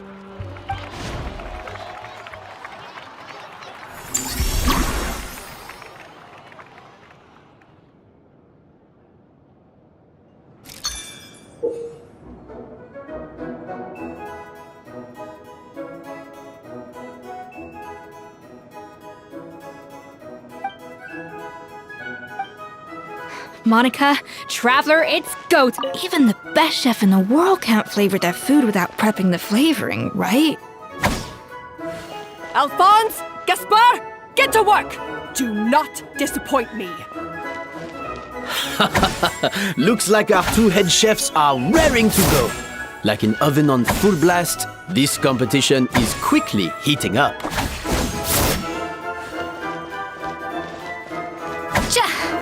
Adaptive frosting! Yeah.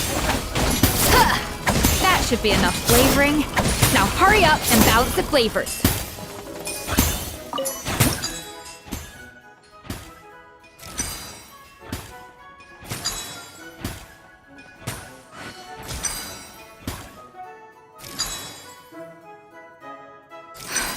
Stay calm, Escoffier. There has to be a way to balance the flavors. Just think.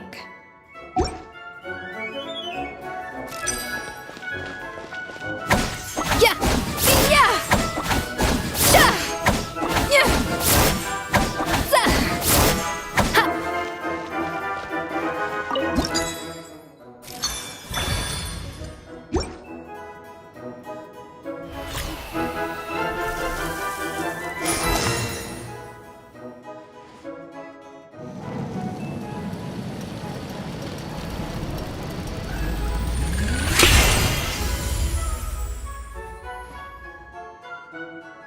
Come on, Escoffier!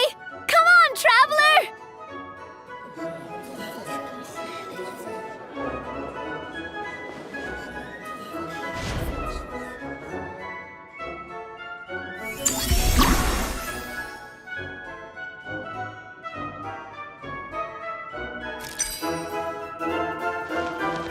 Ja! Ka! Yeah! The balance of flavors is about right, but the quantity is too low. Alphonse! What are you playing at? That's not how I taught you to do it! Stop horsing around and do it again! Yes, chef! Oh, tension in...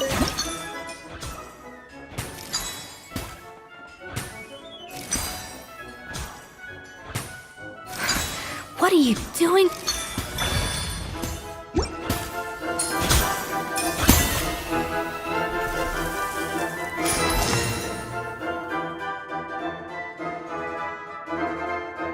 So, what do you think?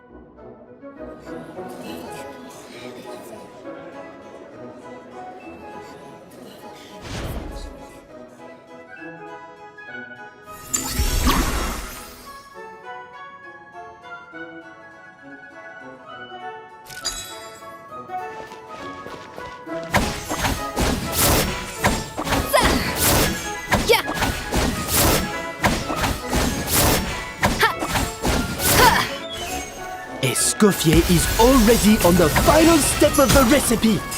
Let's check on Savannah's progress.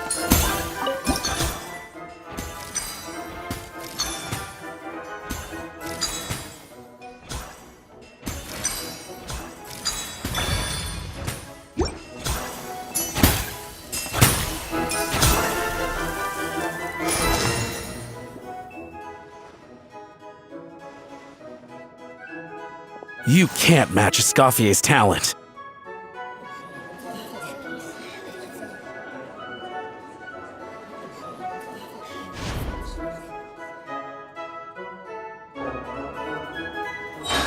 I present to you Gâteau de Bourg.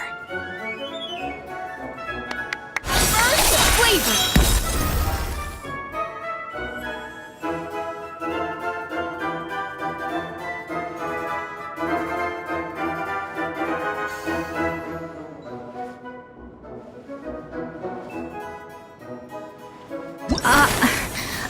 I was just exercising caution. I had to make sure everything was perfect.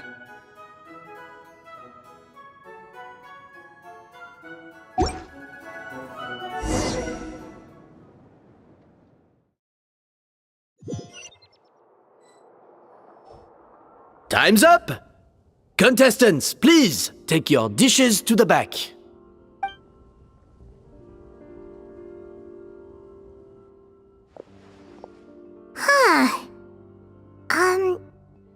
That guy was right.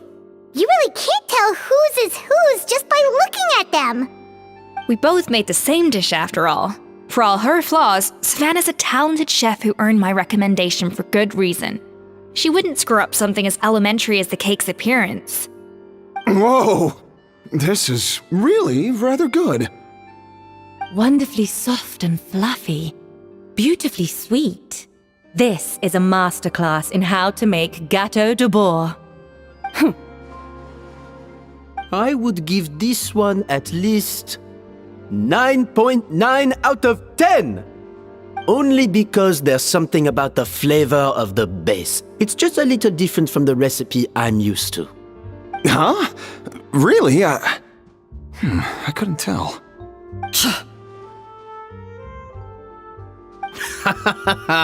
All right, on to gâteau number 2. I haven't had a single bite and already this aroma is a delight to the senses. I have a feeling that this gâteau will be a gâteau for the ages. How exciting! I'm gonna dig in.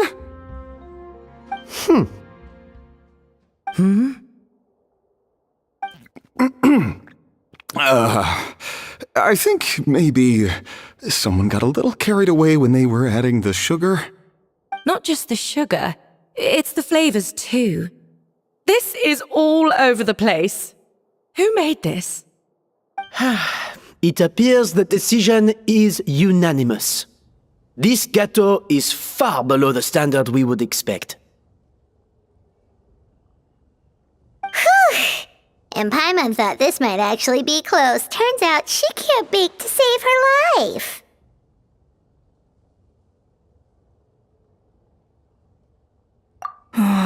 Something's not right here. Savannah may not be perfect, but no way is she this sloppy. I can now declare that the creator of the first gâteau has won this cooking contest. Now, all that remains is to turn the plate over and reveal the chef's name underneath. What? It's Savannah? No, that's impossible! Hey, Savannah! You cheated, didn't you? You cheater! What did you do? Oh, you swapped the plates, didn't you? Well, someone's a sore loser. These cakes went from the oven to the judge's table without me ever laying a finger on them. And everyone here can attest to that. It was Van Gem's staff who labeled them in the kitchen. If you're looking to accuse someone, why don't you start with them? Isn't it more likely that Escoffier's lost her edge? Oh, or maybe her assistants let the team down. You take that back! Judges, we demand a rematch.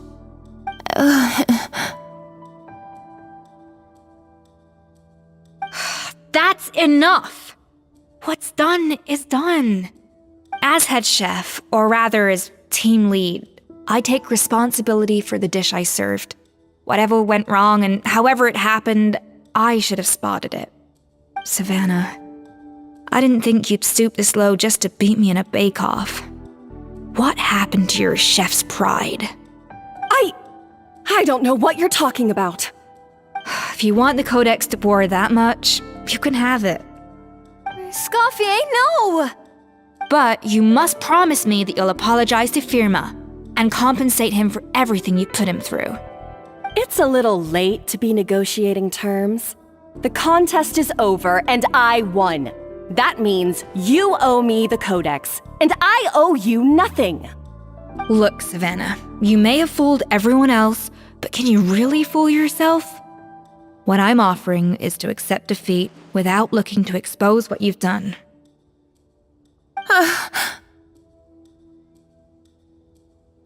But only on the condition that you promise to stop putting so much pressure on your staff. Fine.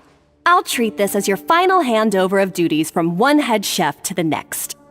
So, will that be all, ex-head chef? Or is there any other unfinished business you'd like to leave in my hands? I didn't mean that to be a scolding from your former boss, just a word of advice from a fellow chef and a friend. But I don't know if you're even open to input from other people anymore. I know what I'm doing. I don't need your advice. All right, fine. I'm glad to hear it.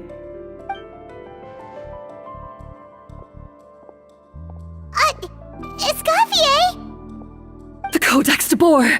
Finally. Now, at long last, I will succeed. Escoffier? How could you let her get away with this? Yeah! The Codex is a souvenir of your time here! Doesn't that mean anything to you? It's all right. It was just a bake-off, not the end of the world. I'm already over it.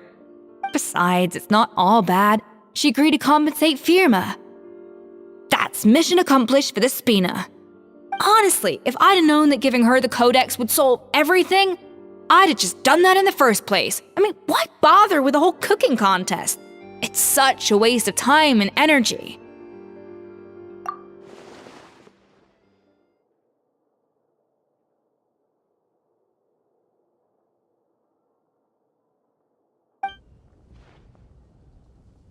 No. No! This doesn't make any sense! Huh? That's it? No secrets, no nothing? I don't believe it! This can't be happening. Oh, Chef Savannah! Savannah?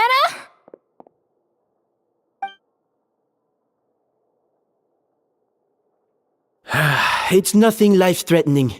Just a lot of pent-up stress and exhaustion. Oh, I knew it. Pent-up stress? The truth is, however hard she might be on the rest of us, the person she puts the most pressure on is herself.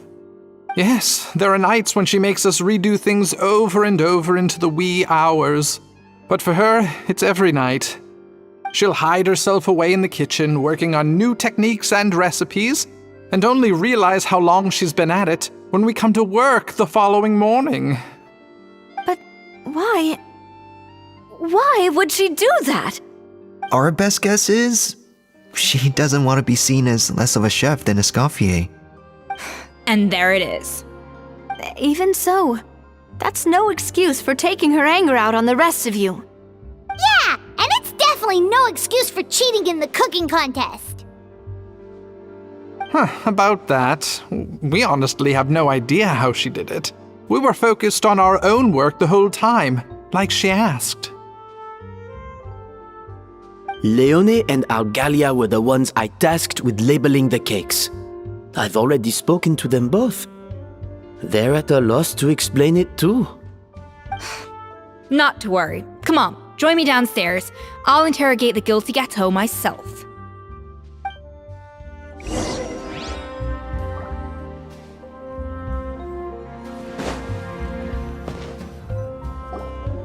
Well, how is it? Have you figured out what it was?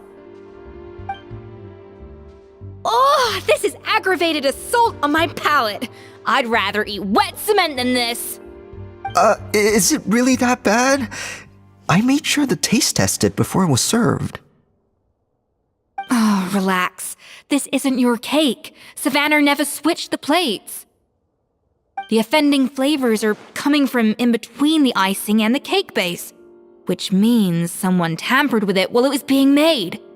Or in other words, we have a traitor in our midst.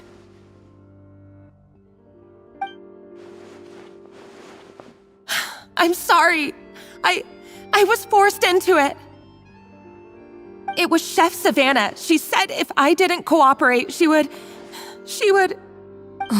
Calm down, Monica. I've already accepted defeat. And if I wanted retribution, I would have brought this up when the results were announced. Whatever's going on with you, just spill the beans. There's no need to hide it.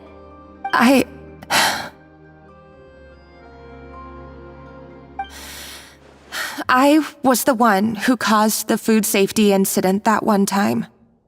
Food safety? Wait, you mean the Lumaline incident? So you procured the contaminated ingredients? I think so. Savannah and I were on procurement that day. I didn't check everything as well as I should have, and so I let contaminated ingredients make it into the kitchen. But I swear I didn't do it on purpose. I had no idea there was an issue with them, and I didn't know it would end up with Escoffier going to jail. But the last thing I expected was for Savannah to use it as leverage to blackmail me with... This is crazy! So Savannah pressured you into sabotaging Escoffier's cake by threatening to expose your secret if you didn't? I know, it's terrible. I'm so sorry. I was so scared. The thought of Chef Escoffier finding out that I put her in jail, it made me freeze up with fear. I thought Escoffier would hate my guts if she ever found out, and yet somehow that's ended up in me doing something even worse.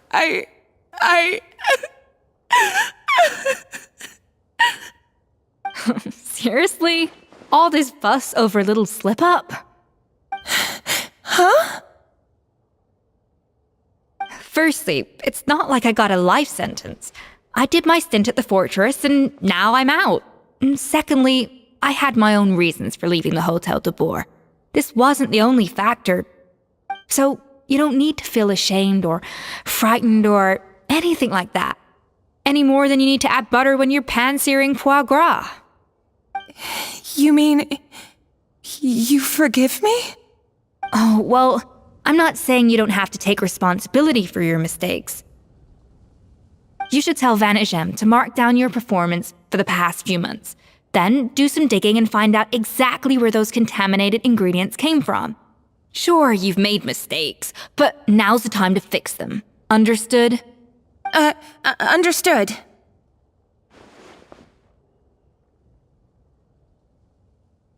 Good. Now, back to Savannah. What about the original codex would compel her to resort to blackmail? I have my suspicions. Not that I've got any proof to back them up, though. Ugh. What happened to me? I've overheard some customers murmuring about how the Hotel de Boer hasn't been the same since Escoffier left. They think our menu doesn't taste like it used to, especially our signature items. Now that you mention it, I noticed it during the contest too. I couldn't put my finger on it, but the flavor seems subtly different from how it used to be. But the difference was so small, I'm sure no one would notice it besides our most loyal customers and true dessert connoisseurs. Still, as head chef, it's easy to see why Savannah would get so hung up on it. So many times I've seen her make the cake base over and over again, late into the night, determined to match Escoffier's version. But something's always slightly off every time. Yeah, I've noticed that too. Never really gave it much thought, though. Thinking back on it now, it's clear that Savannah's been in a downward spiral ever since Escoffier left. She wants to prove that she can fill Escoffier's shoes. That's gotta be the reason.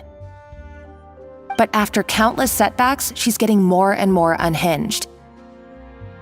And at some point along the way, she switched from doubting herself to doubting Escoffier. Doubting Escoffier?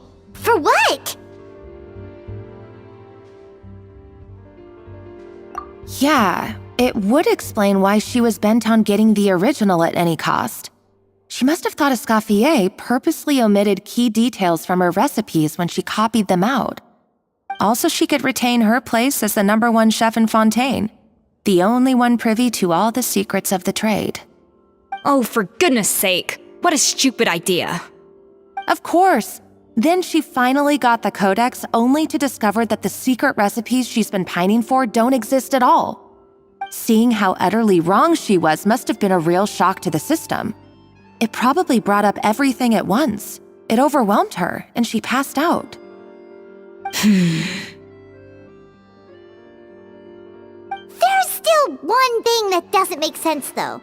If Savannah had the real recipe all along, how come it tasted different? She might not be on the same level as Escoffier, but surely after like 50 attempts, she'd get it right one of those times. You'd think so, but geniuses like Escoffier are in a league of their own.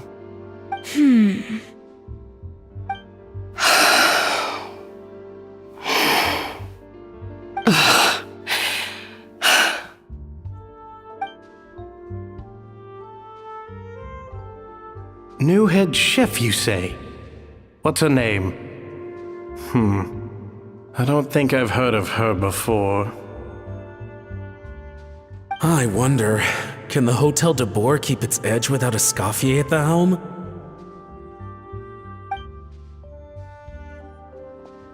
This tastes different from last time. Is it undercooked or something? Ugh!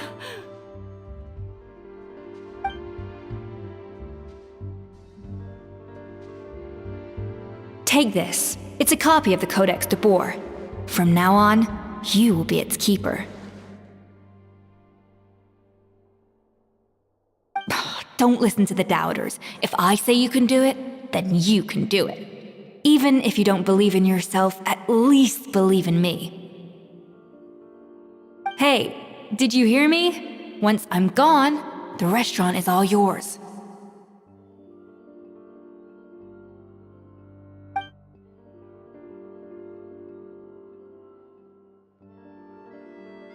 All this time, I've been blaming other people, but maybe I'm the problem.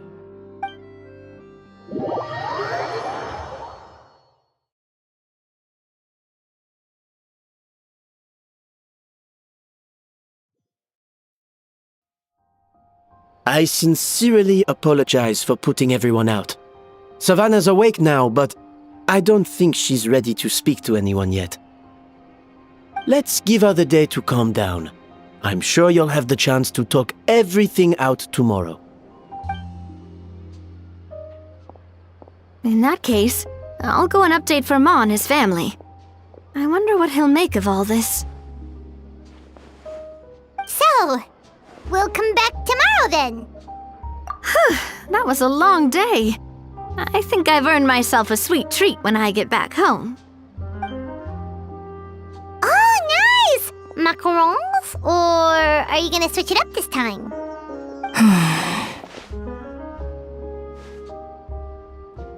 Traveler, how much do you know about the snow-winged goose?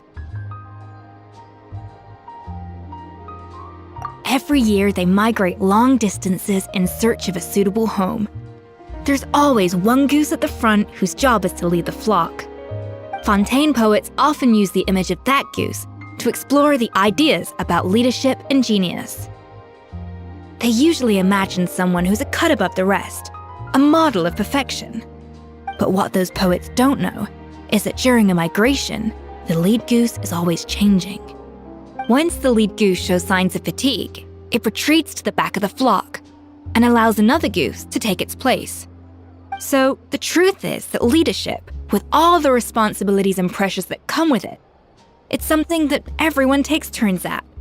But we humans completely miss that fact when we project our own ideas about social hierarchies onto them. I guess what I'm saying is, I don't buy into this notion that there's some sort of gulf between normal and genius. Cooking is a science, not magic. Given the same ingredients, same recipe, and same environment, I see no reason why two different people shouldn't be able to create the exact same dish. Of course, some people have a more sensitive palate than others, and some people are just born bolder or more conscientious. But these are all variables that can be accounted for with time and practice.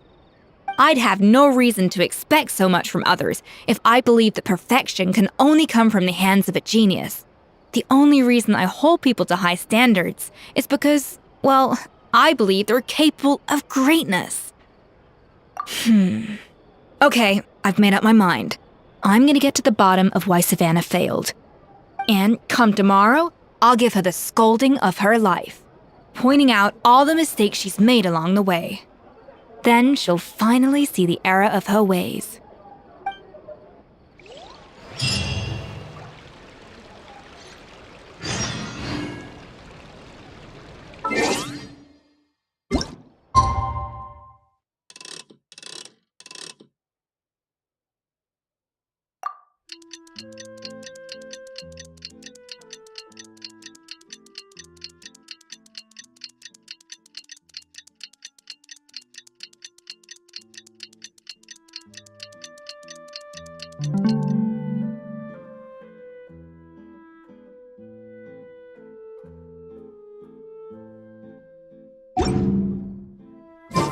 Every journey has its final day.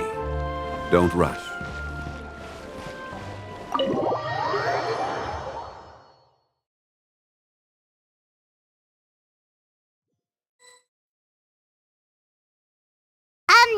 Why are we here so early? Our meeting with Vanagem isn't for a while.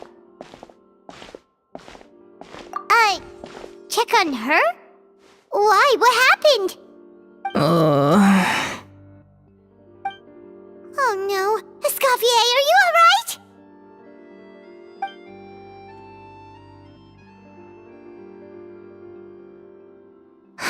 I'm fine. Just need to get some more coffee in me. Huh? What happened to my coffee? Did I really drink it all? Alright. Thanks. I appreciate it. Well, there's cooking facilities here. Or we could just grab a cup of coffee from Cafe Lutece, but either way, hurry!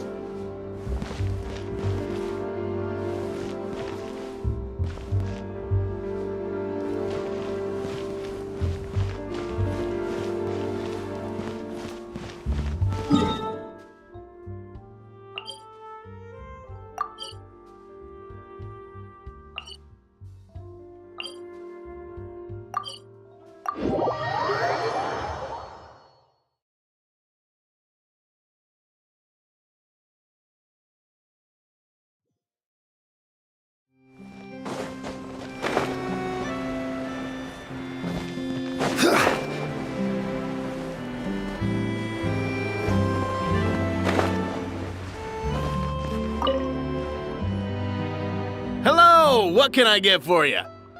Sure thing. We're here to go. Huh? Oh, I see. First cup of the season. Yeah, I get it. Young people these days do love their little surprises.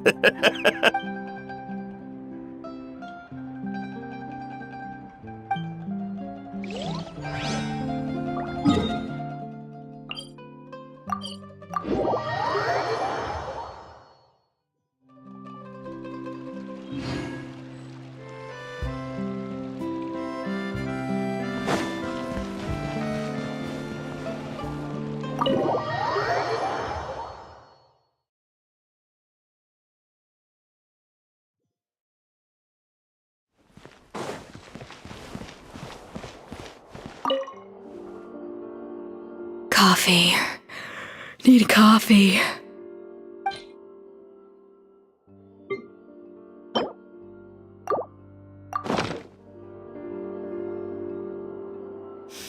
I smell coffee. I feel much better now. Thank you so much, Traveler and Paimon. Glad to hear it, but make sure to catch up in your sleep when you get the chance. I think I figured out where the problem lies. Honestly, it's ridiculous. I don't know whether to laugh or cry. Wait, what investigation? What are you guys talking about? I'll save it for when everyone else gets here. It's so stupidly small, I can't believe it's caused so much drama.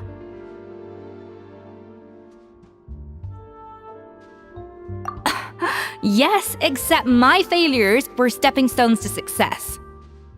Escoffier! Have you seen Savannah? Huh? No, not since yesterday. Why? What's wrong? After seeing her home yesterday, we were all a little concerned about how she was doing. So, I dropped by her place early this morning to check on her. Only to find an empty house with the doors wide open. I left Alphonse and the others to keep watch at her home while I checked the Hôtel de Bord. I'm worried something bad might have happened. If she's not here, then where could she be? Boss, Escoffier, bad news. Alphonse?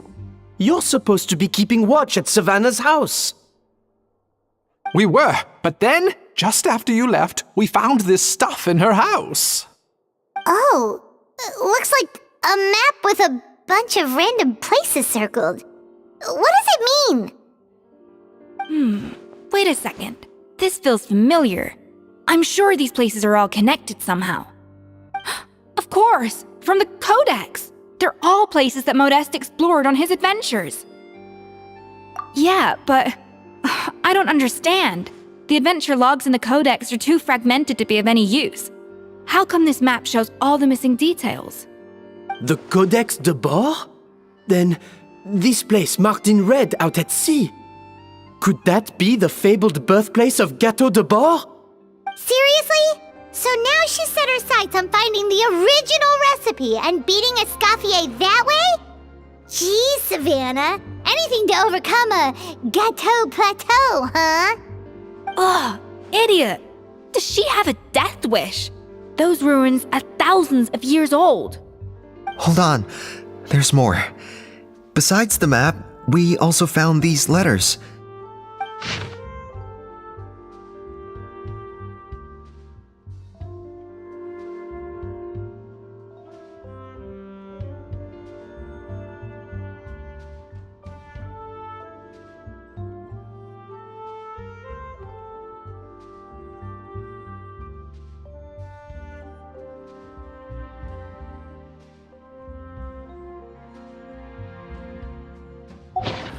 It was you. You let the Lumaline through, didn't you? It sounds like a threat letter. Does this mean that Savannah was responsible for the safety incident? And not Monica after all? Retrieve the Codex by any means necessary. So the cooking contest and the cheating. Someone else was behind her pulling the strings? She's keeping the true recipe to herself. Ugh, this is all such a mess. Paimon needs a second to process this. First, we thought that Savannah forced Monica to cheat in the cooking contest. But now, it turns out that someone else forced Savannah to force Monica to cheat?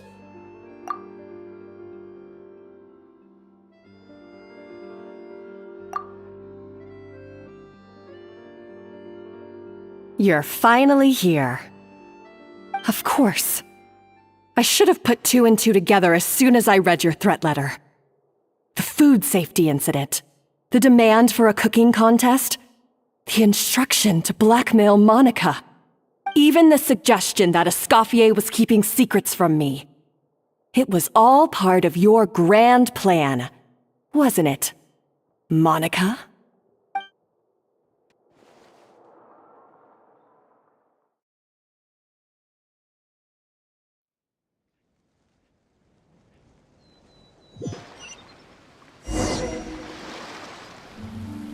We should be getting close to the spot marked on the map. Of all the stupid things she's done, this really takes the cake. The moment we find her, I'm gonna curse the living daylights out of her.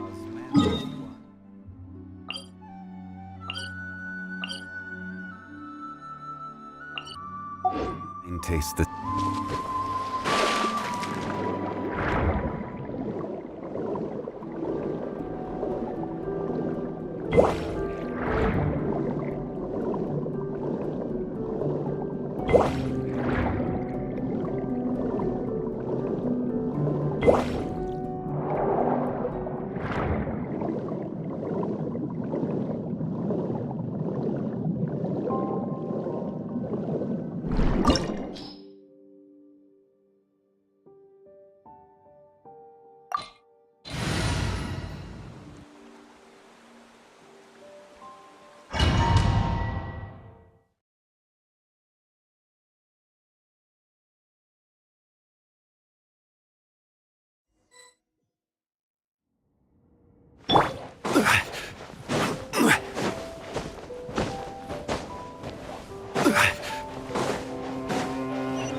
Whoa! This place looks like an underwater restaurant, doesn't it? Suddenly, the idea of an adventure chef finding secret ingredients makes a whole lot more sense. I think Modest's codex mentioned this place. A public bath from the time of Remoria. So yeah, definitely the kind of place that would have served food and drinks. Huh? Some blubber beasts have come to join the party? How did they get here?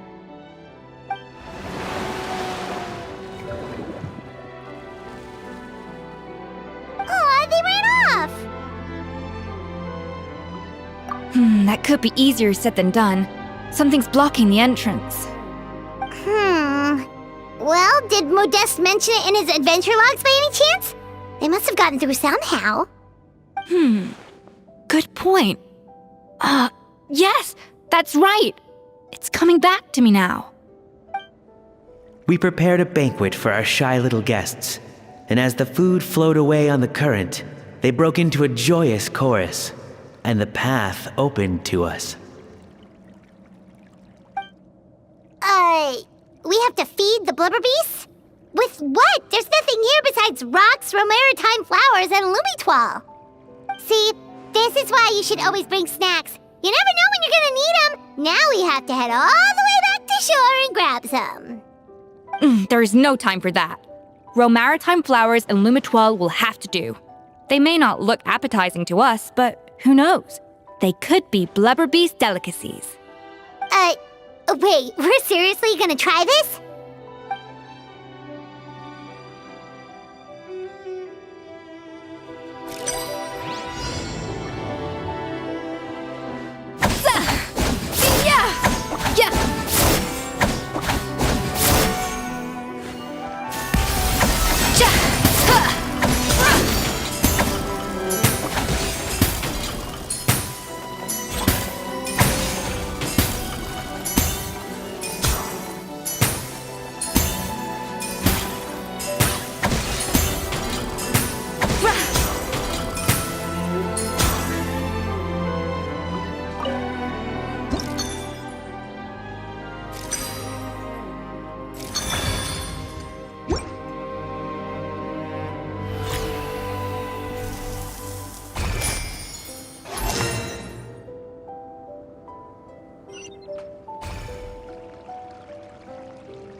Beasts or not, are we sure this stuff is edible?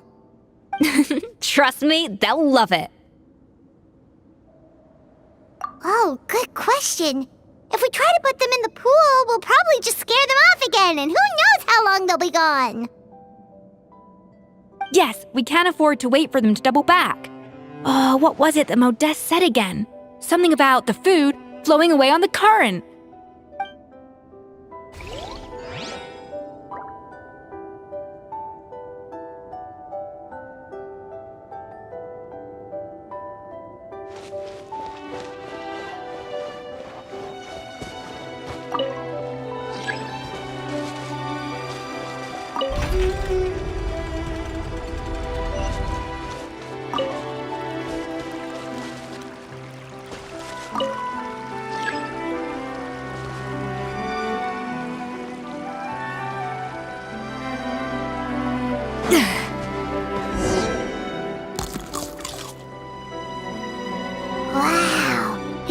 finally singing!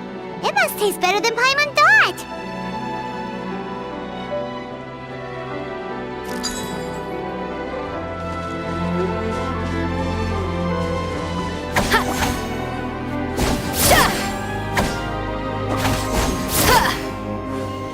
The tracks turned back again. Ugh, so annoying.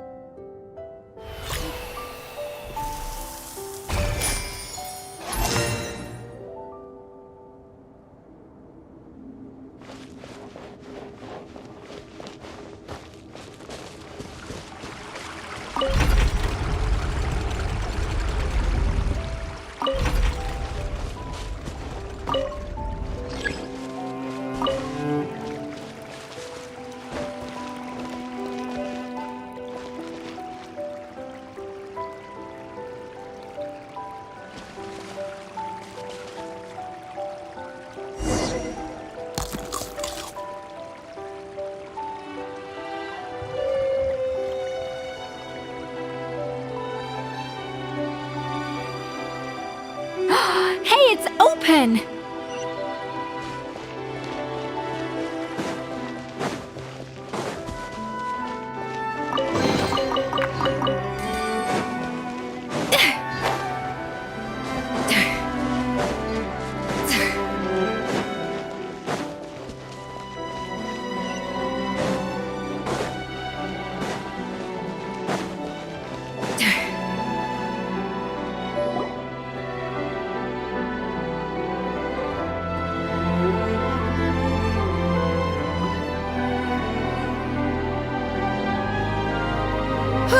Hey, give me your water. Here. I said your water, the one you just drank out of? Sure.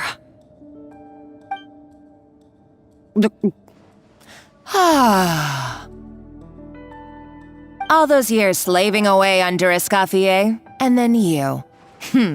Today, it's finally paying off. Not only have I found the ruin that Savelli kept hidden, but I also get to boss you around like my little lapdog. Hey, go scout ahead for me. If we need to do any more blast tunneling, I want to know where to lay the explosives. Did you not hear me? Get going. Why don't you do it yourself? Oh, when did you learn to fight back? You're always so compliant when I give you instructions by letter. That's because you threatened to expose me for the Lumiline incident. I swear, if I'd known what you were planning, I'd never have... Ha! Don't be so self-righteous. Admit it, you've always been jealous of Escoffier. That's why you lapped up everything I told you. You were terrified of her finding out about your part in the Lumiline incident, and you resented the way her reputation hung over you. So you jumped at the chance to convince yourself that she was the villain, that she deliberately hid her secret recipes from you just to hold you back. It was the only excuse you needed to justify getting back at her. First, idolization, then jealousy, suspicion, and self-deception. That's what this comes down to. It was the same story with Savelli and my ancestor. He offered Modeste his friendship only to murder him out of vanity. He promised to explore the world with him, only to later destroy all records of their adventures. It's a miracle I even found this place. You have no idea the countless hours I spent piecing it all together. So you see, you're no better than Savelli. If you can't beat him, betray him, right? I am no Savelli, nor will I ever be. Oh, put a lid on it. You really think you can absolve yourself of your vindictive and jealous behavior now? Just because you finally realize that Escoffier never kept any secrets from you? You didn't show any remorse when she left, or in the cooking contest. Why start now? You have no right to redemption. You're right. I don't deserve her forgiveness. But I am done being bullied into submission by you! Ooh, feisty. But you should watch your tone. Talking to me like that could get you in big trouble. I somehow doubt that. Since I poisoned both our water bottles. What? Ever since I learned the truth, I've been biding my time, waiting for this moment. You've played me like a fiddle for so long, and now this is payback! But you drank it too! It's what we both deserve.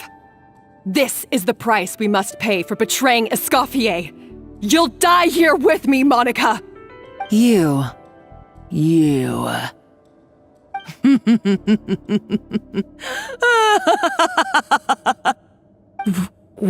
What's so funny? Oh, you're too much. I thought I'd play along for a bit just to amuse myself. You gave a very rousing performance. I saw your dumb plan a mile off. There's no poison in these bottles, just clean, fresh water. No. Revenge is a dish best served cold, you know. Did you really think your half-baked plot would fool me? You're a lousy chef, and you make a lousy villain, too. A complete waste of space. No wonder you never amounted to anything. Everything I ever did was a failure.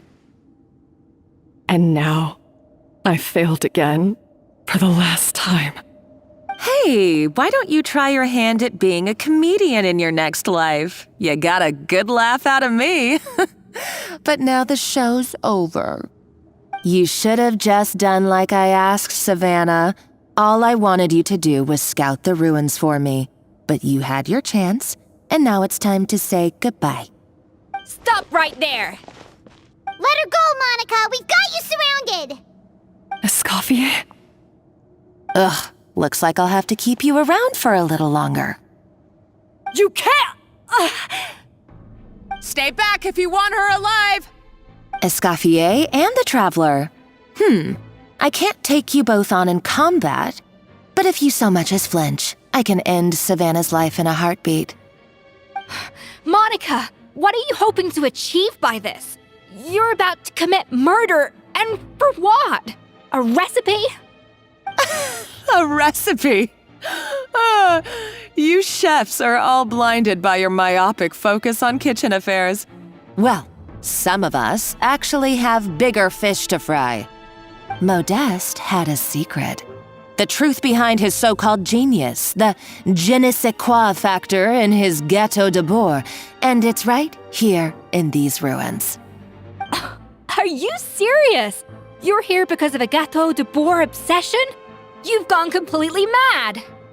I couldn't care less about the cake itself. No, the real treasure is the secret ingredient that Modeste sourced from these ruins. He and Savelli were fools. A priceless treasure of Remoria in the palms of their hands, and they thought, ooh, this would go great in our cake mix. We're talking about a powerful stimulant that also sharpens the senses. That's no cooking ingredient. It's a groundbreaking drug. That's right, I've done my research. It was a drug that Remoria developed for their war machine. I could make a killing by selling it to the treasure hoarders or the Fatui. Will you listen to yourself? You're completely delusional. My eyes are wide open. Just wait till I get my hands on this treasure. You'll see what a fool you've been.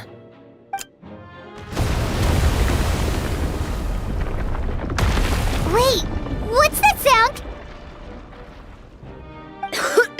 Just when I thought she couldn't get any crazier. She's lucky the whole place didn't collapse. Uh-oh, Savannah's gone too! Monica must have taken her. Oh, what a coward. She's only taken her hostage because she knows that she's no match for you. That's true. Even if she finds the treasure, she'll need Savannah alive if she wants to get out of here in one piece. Oh, well, our path's been blocked, so let's look for another route.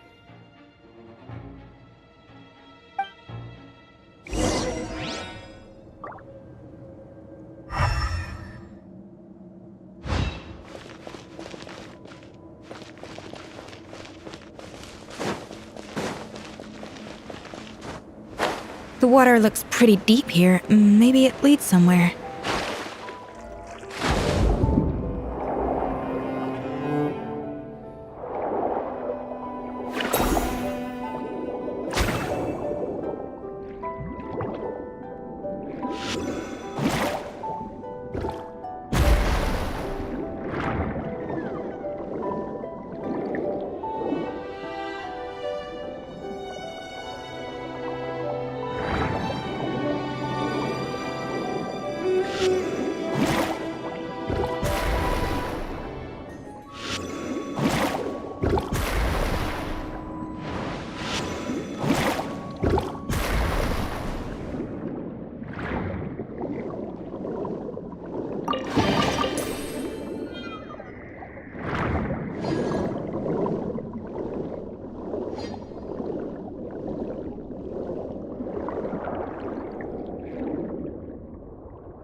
They were probably awakened by the explosion just now.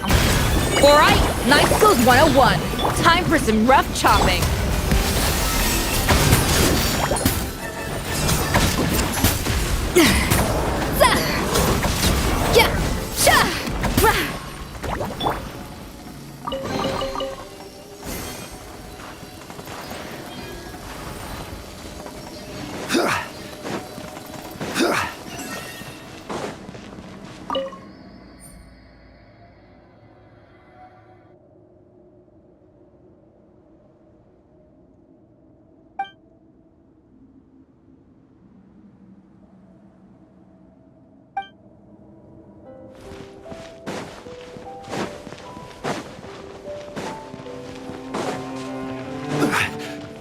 Another door?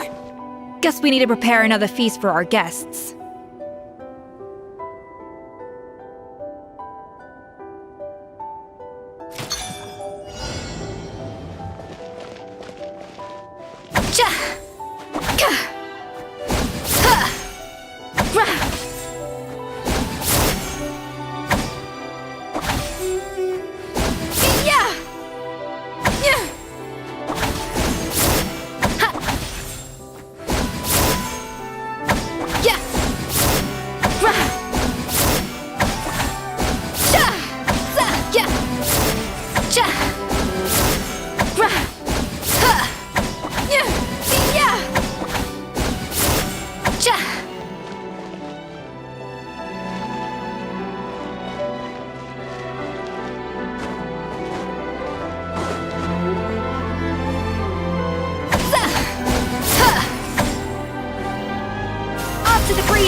It seems to really like the texture of Rome Maritime flowers.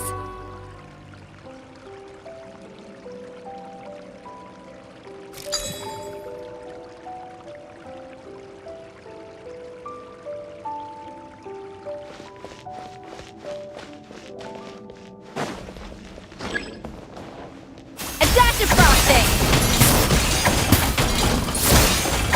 Ha! Ha! Yeah!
To the freezer!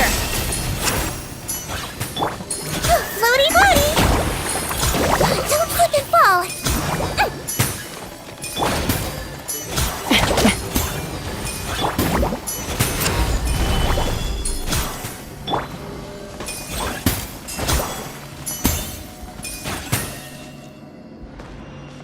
Let's blow bubbles!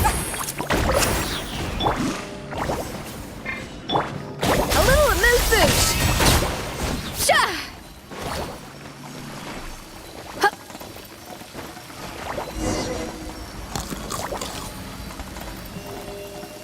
I never knew you could process Lumitwol like that.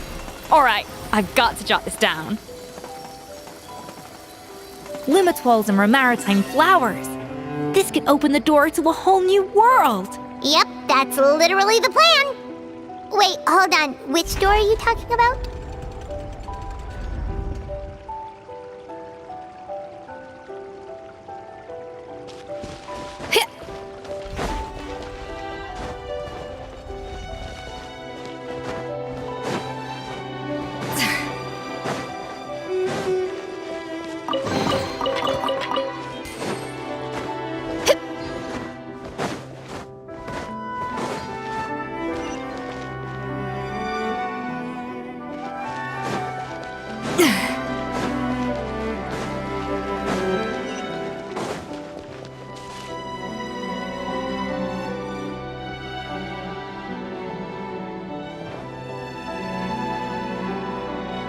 That's strange.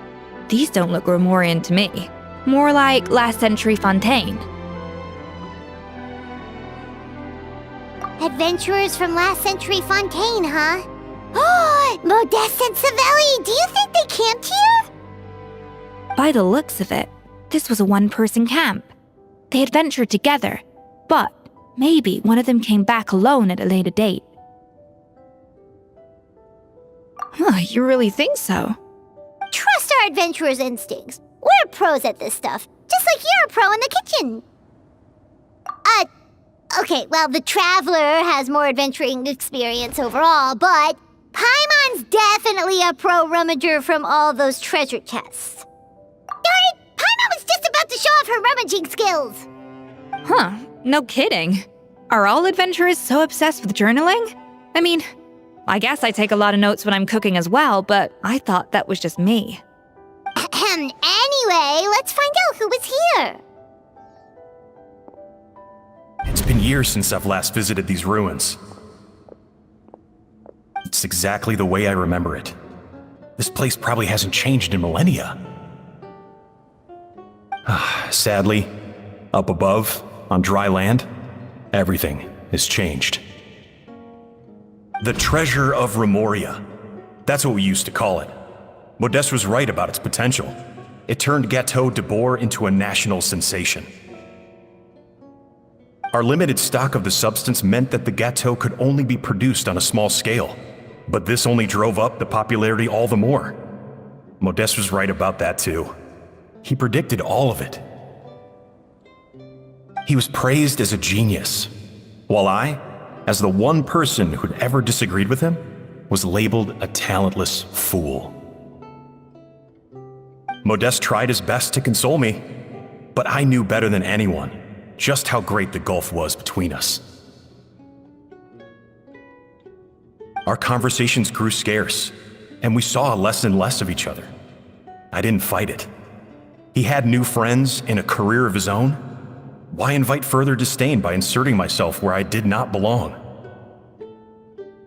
I told myself that maybe one day, when I finally created a masterpiece of my own, I'd be able to face him without shame. Or maybe one day, when I've put these feelings of self-loathing behind me, I'd be able to ask him with a smile on my face, how about we go on one more adventure, for old time's sake? Unfortunately, that day will never come.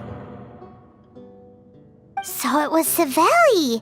From the sounds of it, he came back after Modeste had already died. I always thought it was just a legend. But if it's true, then this must be the place where they found their secret ingredient, the birthplace of Gâteau de Bourg. In that case, what does that say about the death of Modeste? If it's all true, maybe Savelli really did have something to do with it. The taste of Gâteau de Bourg has changed. Modeste was convinced of this, even though everyone swore they couldn't tell.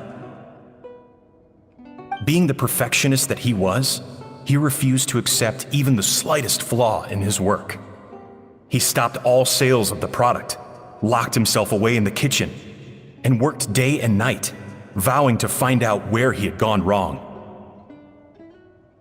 But as he baked and taste tested over and over again, he found he only strayed further and further from the original taste. It was only when he was sipping on coffee one day and realized he could not taste the bitterness that the truth finally dawned on him. What had changed was not the gâteau, but his sense of taste. The treasure of Remoria stimulates the senses, taste included, and invigorates the spirit. In the short term, it offers people the ultimate gourmet experience, but in the long term, it dulls their senses entirely. In hindsight, it made perfect sense. After all, why would a culture that sought liberation from the constraints of their bodies care for the loss of their senses? But we realized it too late. We were just too late. Over the course of his many culinary experiments, Modeste exhausted the remaining supply of the treasure of Remoria. He consumed it all himself.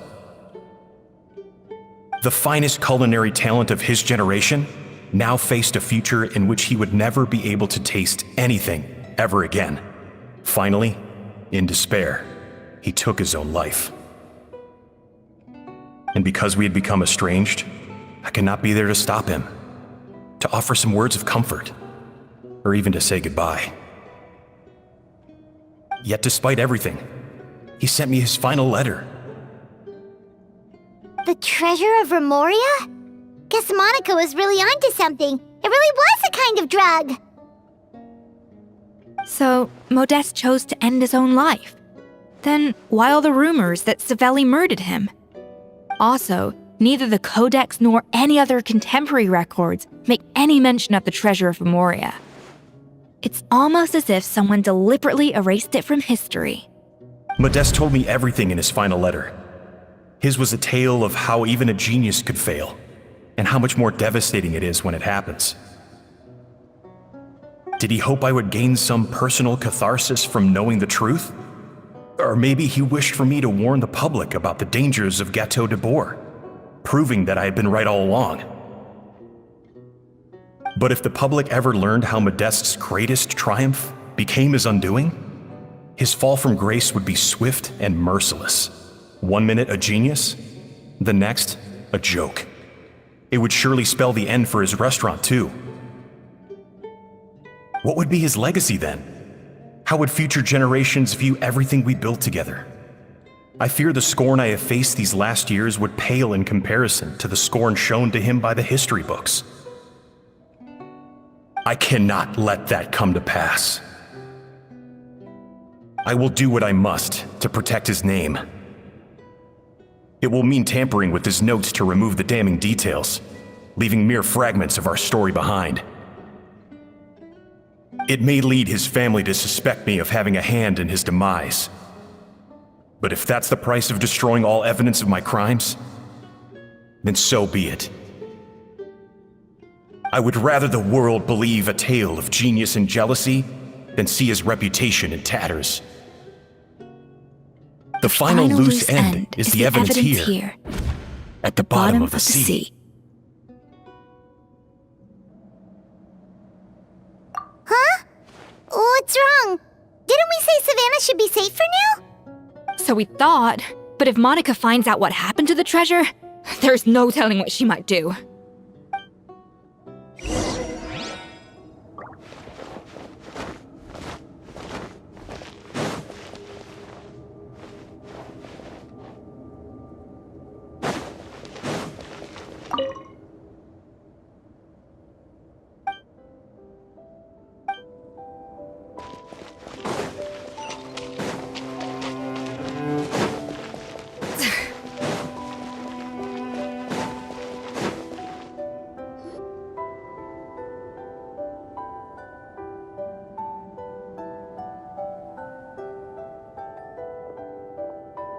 The treasure of Remoria. I have found you at last. Savelli, you tried your best to bury the truth, but you underestimated the children of Modeste. Some fragments of his diary escaped your clutches, and we have held on to them for generations. But I have to thank you too, Savannah. Without your help retrieving the codex, and with it the last piece of the puzzle, I may never have found this place. But now, finally, the secret to Remoria's military might is within my grasp. The treasure of Remoria is mine! Oh. It's empty. It's empty? Monica? Oh, we were seconds too late. Escoffier? What's the deal with that jar? Savelli's final act! He wanted to conceal the secret of the treasure forevermore and make sure it would never harm anyone again. So he came here after his friend's death and destroyed every last shred that remained. This can't be happening. All the years I spent piecing together the truth. All my painstaking planning. All that for an empty jar? Monica, don't do anything stupid. This ruin is more dangerous than you realize. Oh, shut your pie hole! Praise be to Lord Remus. You barbarian shall be slain. She's a nutcase! A liability to herself and everyone else! Well, now it's up to us to clean up the mess she's made. Take these golems out!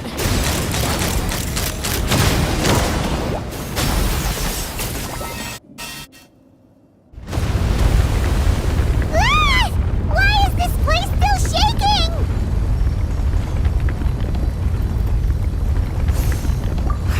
Either way, it's all her fault.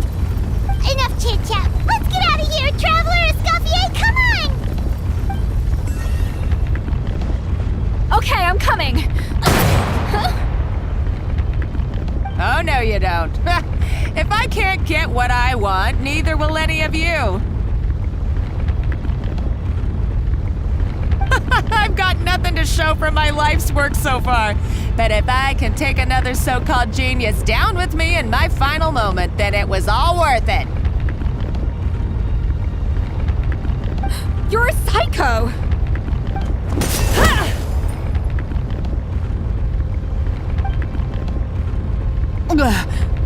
Savannah? When did you wake up?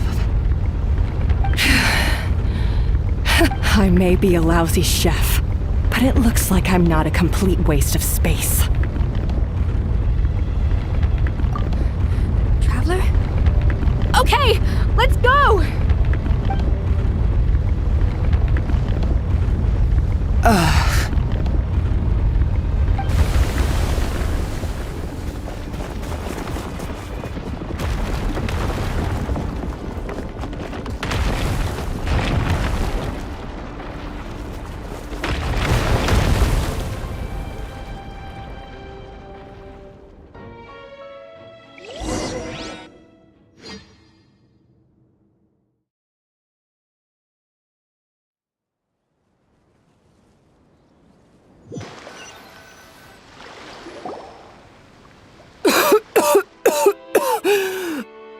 Escoffier! Savannah! Traveler! And Paimon! Venejem! What are you all doing here? What did you expect us to do? Stay at the restaurant and sit on our merry derrieres? While the Traveler and Escoffier were out here risking their lives? We had to do something. Even though that something ended up being, well, waiting for you here instead. I don't deserve any of you. And I certainly don't deserve to be your head chef. It was my fault Escoffier had to leave. Then I couldn't live up to her standards. I acted like a tyrant in the kitchen. And now I almost got myself killed. Come back, Escoffier. Come and be our head chef again. I'll never be able to replace you. Okay, so everything I said to you the day I left, it just went in one ear and out the other? Huh? Sorry, I was kinda in my own head at the time. All I could think about was the Lumiline situation. What was it you said again? Forget it. It doesn't matter. Anyway, I didn't leave this job because of you. And you're not nearly as awful a chef as you think. If you were that bad, why would all your staff show up here for you? Escoffier's right. Sure, you nitpick our work and get us to do things over a lot. But when it comes down to it, you're the one who's always doing whatever it takes to make sure the customers get served on time, every time. Things were pretty rough after Escoffier left, and Savannah's the only reason we've been able to make it through. Our customers know that Escoffier doesn't work for us anymore. But the fact is, they keep coming back. If that's not an endorsement of your work, I don't know what is. At the end of the day, we're all human, and we all make mistakes. All we can do is recognize where we get it wrong and do our best to improve. That's all that's humanly possible. No, I get what you're saying, but what I did to Firmin and to Escoffier, it's unforgivable. Well, about that, there's someone else here to see you, Chef. It's been a while, Chef Savannah. Firmin? I'm so sorry. I put far too much pressure on you. And the way I stubbornly refused to go and see you after you fell ill. There's no excuse. But I'm too late, aren't I? The damage is done. I heard that you can't even hold a kitchen knife anymore. Actually, I think I'm going to be just fine. Huh? We thought Firmin's problem was purely psychological in nature. But after the threat letter came to light, it got Firmin thinking. And then he remembered the tea that Monica used to give him every night. And as it turns out, she was lacing it with Lumiline the whole time. No way! Doesn't that cause nerve damage? It can. High doses pose a risk of serious nervous and sensory complications. But if you calculate the dosage carefully, you can control the extent of its effects. A small dose might simply make a person more emotional, whether that mean more fragile or More hot-tempered? No wonder it seemed like you'd lost your edge. I asked my friends at the Fontaine Research Institute about it. They said that with the low dose I was taking, the risks are pretty small. They also fixed me up with some meds and said I should recover in no time. Well, that's what happens when you give someone a little bit of hope to cling on to. There's more. We believe that Firma was likely not Monica's only victim. You mean she poisoned me too? Oh, so that's why Savannah's been so irritable this whole time! Let's not be too quick to blame everything on the Lumiline. That stuff can only amplify what's already there. So tasty food will seem like the most delicious thing in the world, while food you don't particularly care for will become utterly revolting. So you better make sure you reflect on your behavior and apologize to every single person you've wronged. I will. I'm sorry. There's still one question that's really bugging me. Why is it that no matter what I do, my Gâteau de Bourg never tastes the same as yours? Is it just... is it because you're a genius and I'm not? It's because the heating element in your oven is broken, you silly goose. What?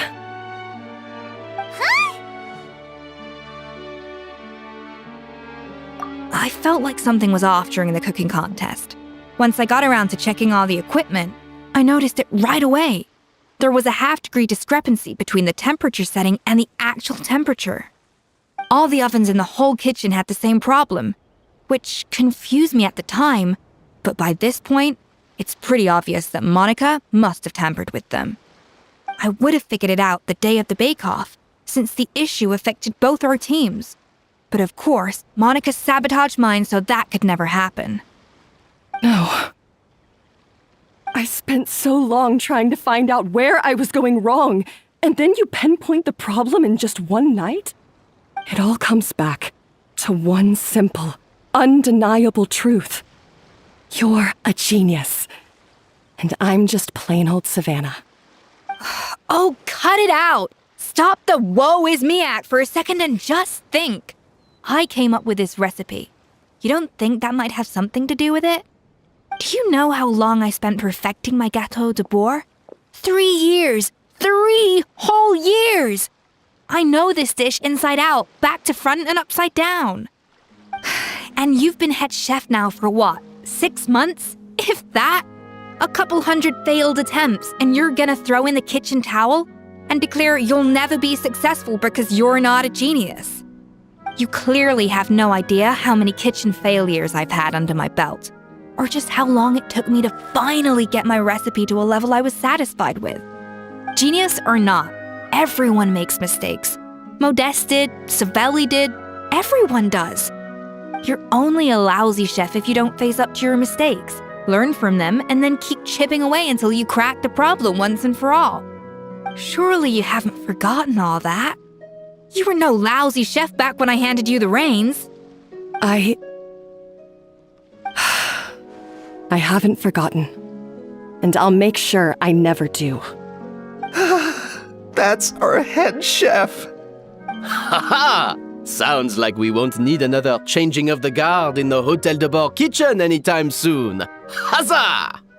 Aw, what a perfect ending to a crazy journey. Look how happy everyone is. So you got your mojo back now? Yeah. Thanks to you, Escoffier. In fact, no. Thanks to all of you. Aw, friends again. So nice to see them finally settle their beef.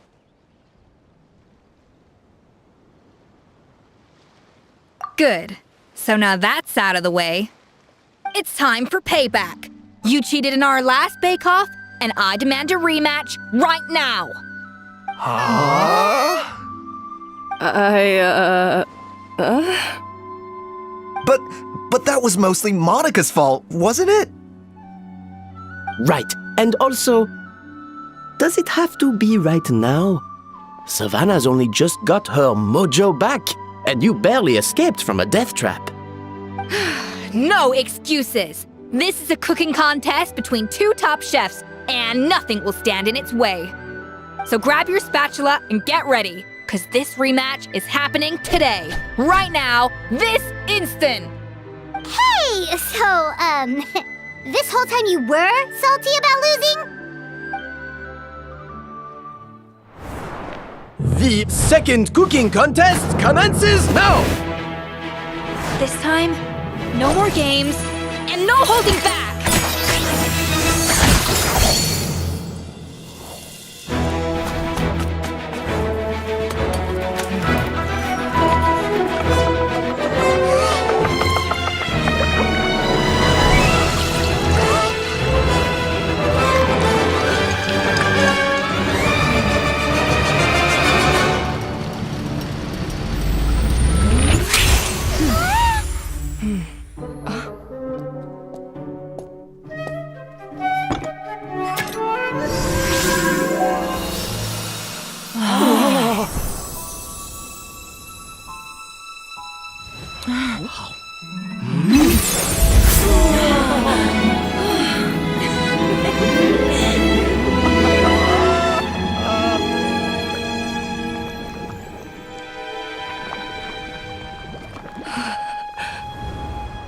I feel like I don't have the right to be here.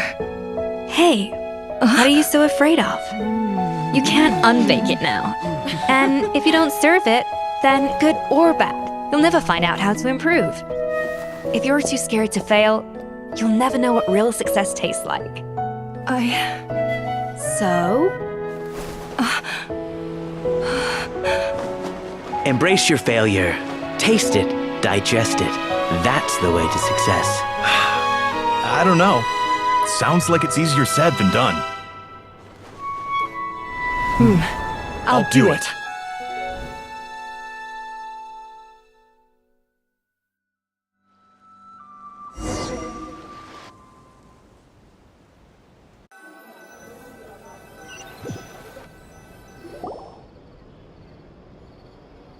The results are in! A landslide victory for Escoffier! Quite rightly, too. Piece of cake.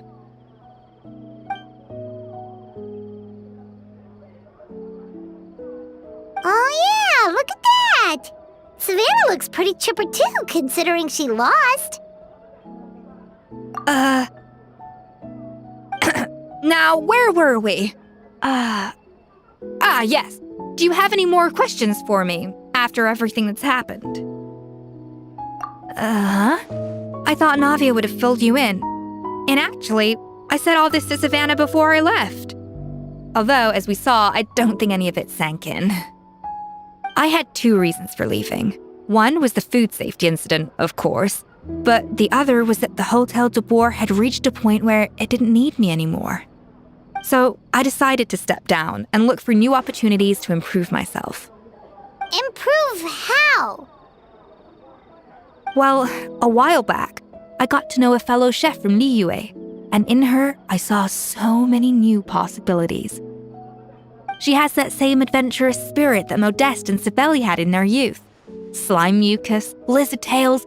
With her, nothing's off the table.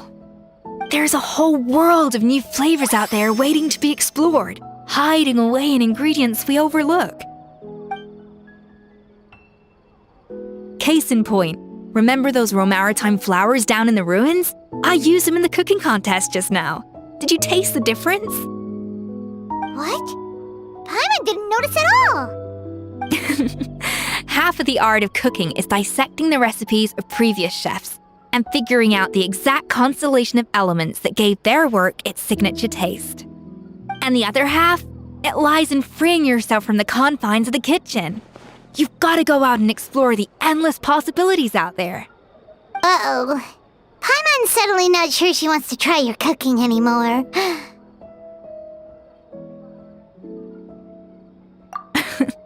Don't worry, it's not going to be a free-for-all like in Modeste's time. Before I put anything into my food, I'll obviously do my research, Make sure it doesn't contain any harmful substances. In the meantime, take this. It's a recipe for Petit Gâteau de Bourg revised version. I tweaked it to suit your needs as busy adventurers. Hope you enjoy, and remember, feedback is always welcome. All right! So, do you ever see yourself returning to Hotel de Bourg? Oh, of course. I've already promised Banish M that I'll come back every once in a while to make sure the quality of the food remains at an acceptable level. You know, Paimon's still a little disappointed that we never got to see the treasure of Remoria. Surely Monica wouldn't have gotten drawn in so deeply if it wasn't for all the mystery surrounding the original Gâteau de Bourg. She practically dedicated her life to finding the lost pieces of Modeste's diary, then went to all that trouble to infiltrate the Hotel de Bourg. And in the end, it was all for nothing. Since you mentioned the treasure, between Modeste's writings and what we saw in those ruins, I think I may have figured out the truth. The so-called treasure of Remoria was most likely a substance that the Remorians extracted from Lumitoiles, better known to us as Lumiline. Huh?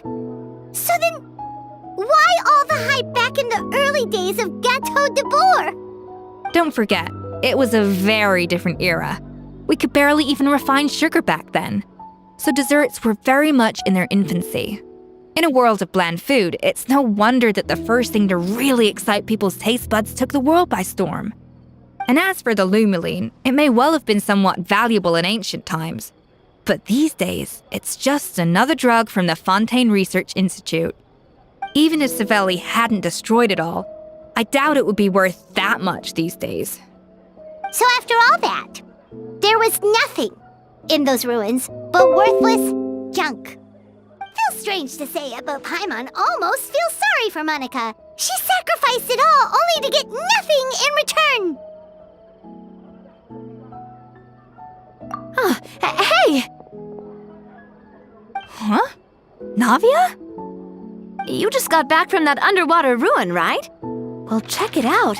They ran a special issue. Did you see anything like this down there? Freshly unearthed from the ruins of Remoria. A magnificent jar thought to be over 1,000 years old. Experts say it has immense artistic and historical value.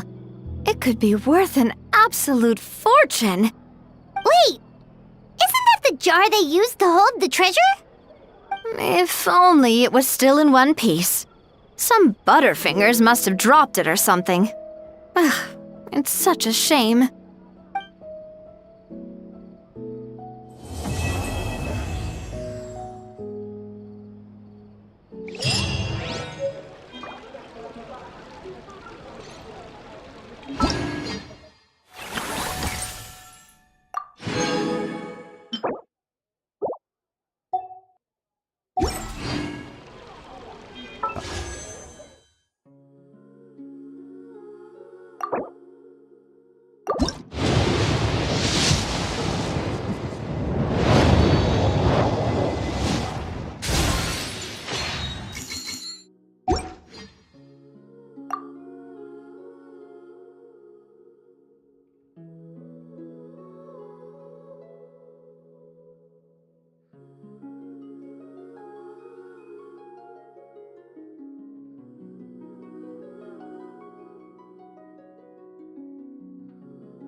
Osmanthus wine tastes the same as I remember.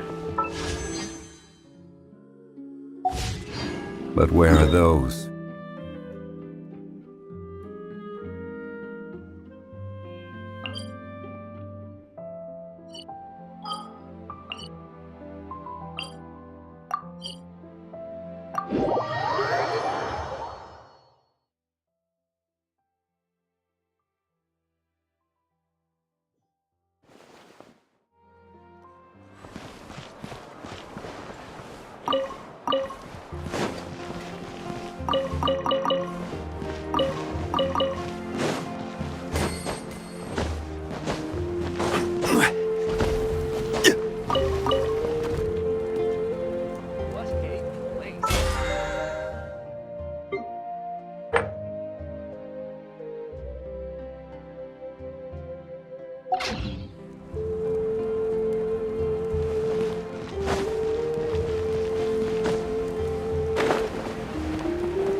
Leave me alone. Never mind. Let's go.